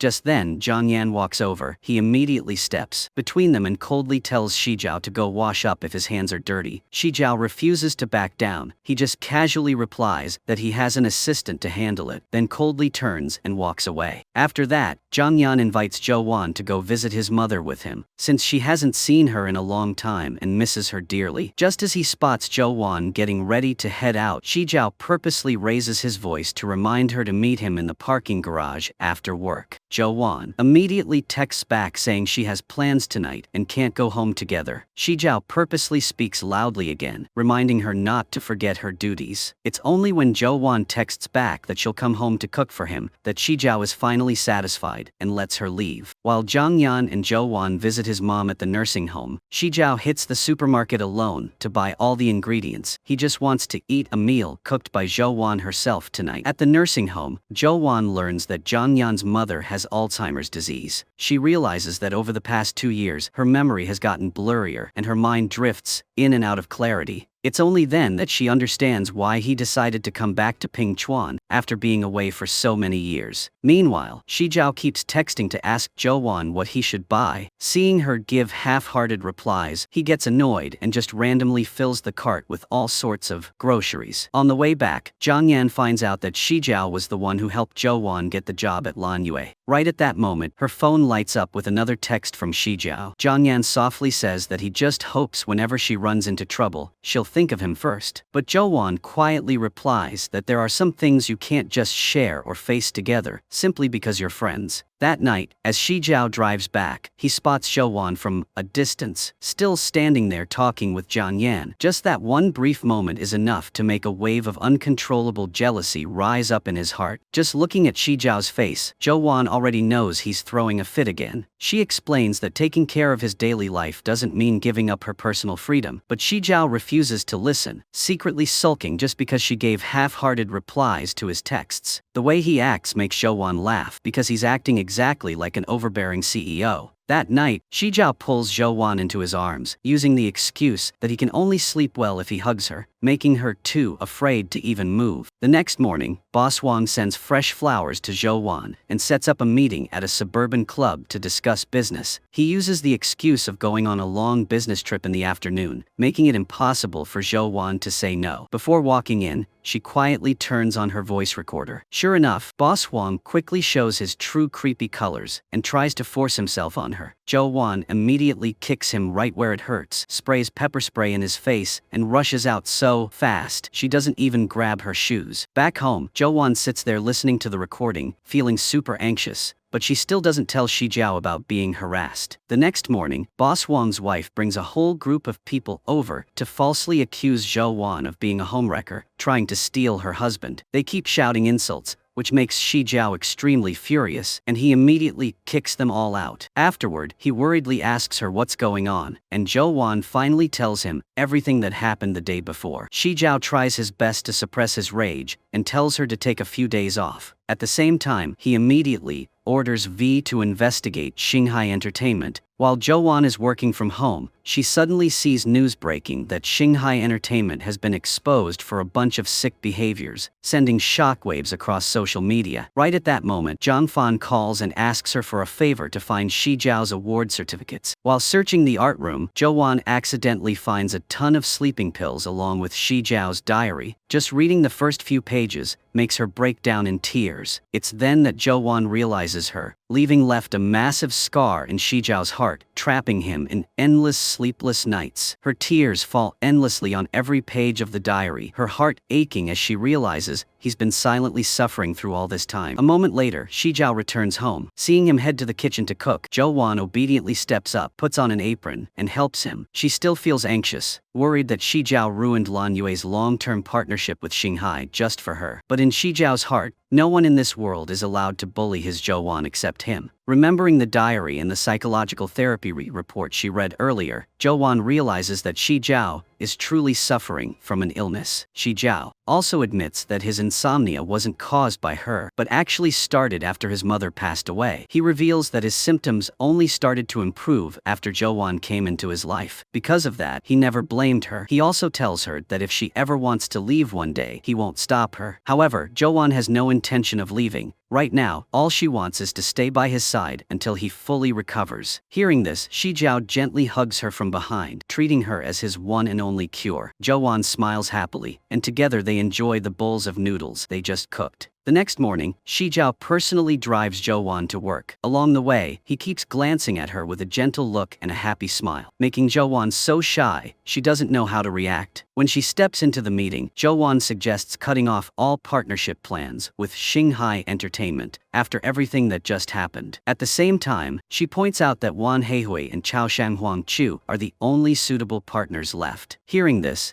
Xi Jiao immediately assigns Zhao Lei and Chen Fen to work with director He to filter out the best collaboration list. After that, he announces that he has an incredibly bold idea. Soon after, Xi Jiao meets up with Kai Lan and expresses his desire to build an independent intellectual property system. He tells her that as long as she agrees, he will immediately set up a team to execute the plan. Having absolute trust in her talented nephew, Kai Lan agrees without any hesitation. That night, Xi Jiao keeps texting Zhou Wan non-stop, seeing her phone screen constantly lighting up. Her coworkers assume she has a boyfriend and tell her to just go on her date, promising to handle the rest of her work. Zhou Wan keeps explaining that it isn't like that, but nobody believes her. Sitting in his office, Xi Jiao overhears everything and can't hide his joy, his mouth subconsciously curling into an amused smile. As soon as he sees Zhou Wan step out, he immediately follows her. He corners her against the wall and endlessly teases her, thinking she is acting guilty. Then he invites her to go to Zhang Fan's birthday party with him. Zhou Wan quickly replies that Gu Meng already made plans with her for tomorrow, so if Gu Meng goes, she will go too. The following day, after catching a movie with Gu Meng, they both head to Zhang Fan's birthday party. Seeing that Gu Meng gifted him a high-end camera, Zhang Fan is visibly thrilled and excited. Throughout the party, Xi Jiao tails Zhou Wan like a shadow, always finding ways to stand right next to her, making her so shy she has to slip away to where Ping is sitting. Taking that chance, Ping tells Zhou Wan that after she left, Xi Jiao fell seriously ill and got so skinny he barely looked like himself. Ping adds that he locked himself in his house every single day, constantly calling her name. Ping then asks if she ever actually loved Xi Jiao. Zhou Wan admits that it wasn't that she didn't love him but that she loved him too much. Because of that, she didn't want the tragedy of that summer to repeat itself ever again. Hearing this, Ping tells her that Xi Jiao loves her deeply, even more than he loves himself. Ping insists that the only reason Xi Jiao forced himself to grow up so fast was entirely for her. Right after that, Zhou Wan accidentally watches a video showing how Xi Jiao missed her so much he started hallucinating. That sight breaks her heart and brings her to tears. At that moment, Xi Jiao walks over and lovingly pulls her into a hug. Unable to hold back her emotions any longer, Zhou Wan tightly hugs him back. Seeing that the two of them finally cleared up their misunderstandings, Zhang Fan takes the opportunity to hug Gu Meng too. He hopes the two of them can also make peace just like they did. Zhou Wan drinks a lot and gets completely drunk. Xi Jiao gently carries her home, personally mixes some hangover water and patiently feeds it to her sip by sip. Unable to suppress the emotions she kept buried for so long, Zhou Wan suddenly pulls him in for a passionate kiss. But when she accidentally sees the scar on his chest, she freezes, choking up with heartache. Xi Jiao tells her she doesn't need to feel guilty. He opens up, saying he just loved her too much and didn't want her to get hurt, always wishing she would love him and stay by his side. He complains that despite all that, she never believed him, even when he begged her to just say she loved him so he could forgive everything. But in the end, she still refused to say it. Hearing those words, Zhou Wan's tears fall endlessly. She admits she thought that if she just lied about not loving him anymore, he would give up. Full of regret, she calls that her biggest mistake. She confesses that for all these years, she forced herself to stay away from him, but never stopped loving him for even a second. Soon after, Xi Jiao and Zhou Wan dive back into a passionate kiss. They hold each other tightly, completely lost in the moment, and spend the night wrapped in intense love. After so many years apart, the next morning, Zhou Wan wakes up in Xi Jiao's loving arms. Thinking about what happened the night before, she can't help but feel shy. Xi Jiao gently says he admits defeat this time, just hoping she will give him a chance to properly pursue her all over again. In response, Zhou Wan softly gives him a kiss to say yes. From then on, the two of them begin their sweet and happy days living together. Meanwhile, at the office, Jiang Yan discovers that Zhou Wan is plotting against Lu Xi. It is then that he finally understands why she previously said neither he nor Xi Jiao were suited to step up in this matter. The next morning, Xi Jiao and Zhou Wan head to the park to meet Boss Lin from Sheng Shihuayu to discuss an AI partnership. An assistant quickly takes them up to see Lin Na. The moment he sees her, Xi Jiao is visibly surprised. Meanwhile, Zhou Wan is left speechless when she realizes Lin Na is someone he used to date. Xi Jiao steps up and apologizes to Lin Na for the past, admitting he was just too young back then. He hopes it won't affect their meeting today. Lin Na is also blunt, stating that their partnership proposal was sent to headquarters, but the chairman rejected it. Hearing this, Xi Jiao instantly guesses the reason and asks Lin Na to give him a little time to send the chairman a special gift. While Xi Jiao sits down to paint, Zhou Wan and Lin Na take the chance to talk about him. Lin Na shares that she met Xi Jiao during the summer after their college entrance exams, but they only saw each other a few times. Back then, he always acted so cold that she thought he was just a dry person who didn't know how to show affection. It is only now she understands that Xi Jiao wasn't heartless, he just hadn't met the right person yet. Once the painting is done, Xi Jiao asks Lin Na to pass it to the chairman with a message, hoping for a chance to work together. After leaving, Zhou Wan can't hide her jealousy, knowing Xi Jiao used to date someone else. Seeing this, he quickly explains that it was right after she returned his money. Out of anger, he impulsively Lin Na. However, he adds that they only met a few times over a short period before losing contact, and it was never anything deep. Xi Jiao endlessly explains and coaxes her until Zhou Wan just can't stay mad at him anymore. Soon after, Xi Jiao suddenly shows up holding a bunch of balloons and asks if she wants to officially date him. His goofy question makes her burst out laughing. Under the sunlit sky, they smile at each other and share a sweet kiss. Thanks to Xi Jiao's painting, the chairman of Sheng Shihuayu finally agrees to the partnership, leaving his entire team overjoyed. Everyone jumps around to celebrate the success. Right after that, Zhou Wan takes Xi Jiao to visit her father and grandmother's graves. Standing before their resting place, Xi Jiao sincerely promises to love and take care of Zhou Wan for the rest of his life. Hearing those words brings Zhou Wan to tears. At the same time, she secretly vows to expose the truth of the past and clear her father's name. Xi Jiao firmly holds her hand, promising that no matter what happens in the future, he will always stand by her side and face it with her. The next morning, Xi Jiao and Zhou Wan track down Mrs. Wang, in hopes of getting evidence of Zhang Yue's crimes. That night, Xi Jiao personally cooks dinner for Zhou Wan and expresses his regret that they couldn't meet earlier to experience every stage of growing up together. Zhou Wan also admits she wasn't good enough to him in the past and promises to make up for it times 1,000 in the future. Hearing this, Xi Jiao just smiles happily, pulls Zhou Wan into his arms, and the two of them share another night full of love. A few days later, Zhou Wan and Xi Jiao return to Mrs. Wang's house and run into Director Wang. When they ask to collect the evidence, he tells them that a man came the night before and took all the proof and files related to the land buyout. He assumed it was one of their people, so he handed everything over. It's then that Zhou Wan and Xi Jiao realize the man was actually Zhang Yan. Zhou Wan immediately reassures everyone that Zhang Yan has been her co-worker for years, so they have nothing to worry about. Soon after, Zhou Wan tracks down Zhang Yan. He tells her he reviewed all the evidence and investigation history, but unfortunately, the supplier behind the incident back then wasn't the one who forced her father's factory to close down. Afterward, Zhang Yan hands all the evidence back to Zhou Wan. At the same time, he tells her that whatever Xi Jiao can do, he can do too, and he can even give her a great life. Finally, Zhang Yan asks Zhou Wan to come back to him. Zhou Wan bluntly rejects him and makes it clear that her heart belongs only to Lu Xi Jiao. To her, Zhang Yan will forever just be a friend. When Zhou Wan walks outside, Xi Jiao immediately breaks the news that he found the supplier who used to work with Director Wang's factory. Still, he can't hide his jealousy that Zhou Wan made him wait a whole hour just to go see his rival. Seeing him sulk, Zhou Wan gently kisses his cheek to coax him. Over on the other side, Zhang Yue is absolutely furious to find out he was the last person to know about Shang Xihua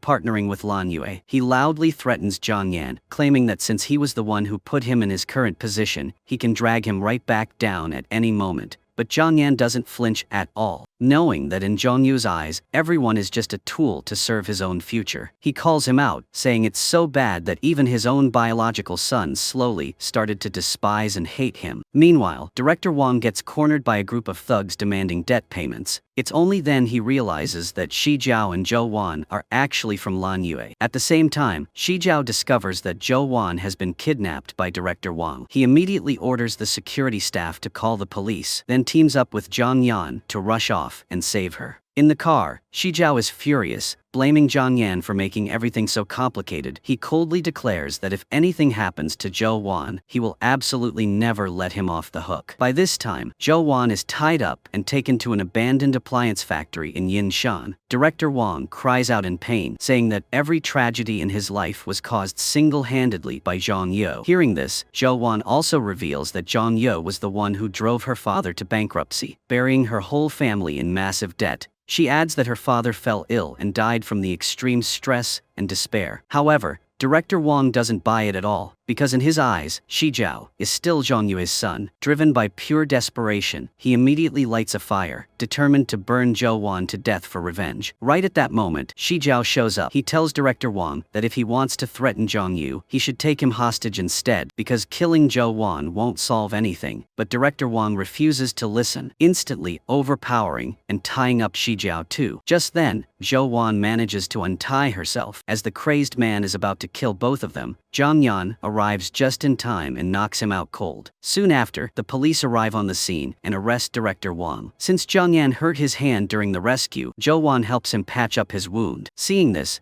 Xi Jiao starts acting like a baby again, constantly demanding Zhou Wan's attention and care. After that, he breaks the news that the supplier who scammed her father back then died in an accident. Zhou Wan can't help but feel sad that such a crucial clue is gone. But she also feels a sense of relief knowing that Zhang Yue's crimes are finally about to be dragged into the light. Right then, Guo Shanling calls Zhou Wan to meet up. She hands her evidence tied to the building materials factory and its agents. She smiles and says that Zhou Wan is living a great life now, even better than her own. She wishes her happiness before quietly walking away. The next morning, at the shareholder meeting, Zhou Wan publicly reveals all the evidence exposing the crimes Zhang Yue committed, from ruining countless families to causing multiple people to lose their lives. Faced with undeniable proof, Zhang Yu has absolutely no way out and finally has to face the punishment of the law. Walking out of the meeting room, Zhou Wan bursts into tears of joy because she finally got justice for her dad. As soon as she sees Xi Jiao waiting outside, she runs straight into his arms. After that, Xi Jiao brings Zhou Wan to meet his grandfather and firmly declares that he only wants to be with her for the rest of his life. He announces that the previous deals between his grandfather and Zhou Wan are now totally void. At the same time, he begs him not to force him down the same tragic path his mother and Zhang Yu took. Seeing the unwavering determination in their eyes, Grandpa Lu finally stops trying to stand in their way. On another note, Jian Fan decides to propose to Gu Meng all over again. Hoping their love story gets the perfect ending, he promises to pay more attention to her and never let work make him neglect her like before. Since she still deeply loves Jian Fan, Gu Meng smiles and gives him a kiss to say yes. When Zhou Wan wants to make their relationship public, Xi Jiao immediately snaps a selfie with her and posts it on social media, officially announcing their status to the world. Seeing that, Zhou Wan also makes a post on her Weibo to claim her territory. Not only that, but Xi Jiao discovers that Zhou Wan had previously posted photos of them together but kept them on private. It's then that Zhou Wan openly confesses that she truly, deeply loves him. Hearing those words, they both smile happily and share a sweet kiss.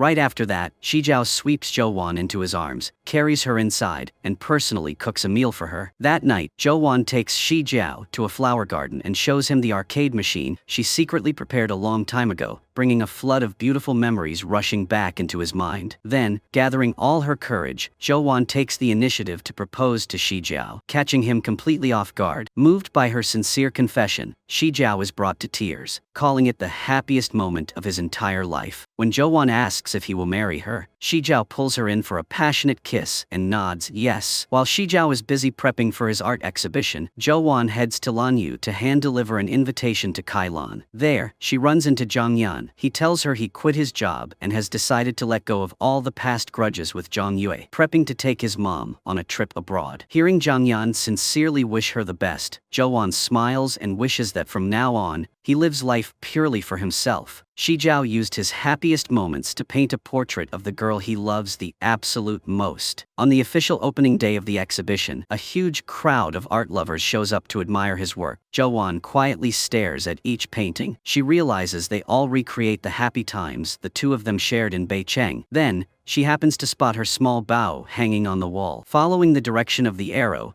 Zhou Wan walks into a small room holding a fish tank and a dress that Xi Jiao secretly prepared for her. Soon after, Xi Jiao takes Zhou Wan to the abandoned swimming pool where he put tons of effort into setting up a private art exhibit just for her. Hand in hand, the two slowly admire each painting. The romantic setting feels exactly like walking down the wedding aisle. Just as artificial snow starts falling from above, a happy Zhou Wan clasps her hands together to make a wish. And at that exact moment, Xi Jiao drops to one knee to propose to her. The scene is as beautiful as a fairy tale, and their fierce love writes a perfect ending for the story of Cinderella and the arrogant young master. After going through countless storms and challenges, they can finally walk side by side, giving each other their most precious love. Right after that, the two of them join a recording session. In it, Gu Meng acts as the host and asks questions about their love story. Xi Jiao shares that before meeting Zhou Wan, his life was incredibly dull and stuck in a dead end. He explains that she was the one who pulled him out of the darkest phase of his life. In his eyes, Zhou Wan has always been a straightforward, pure, free-spirited, and joyful girl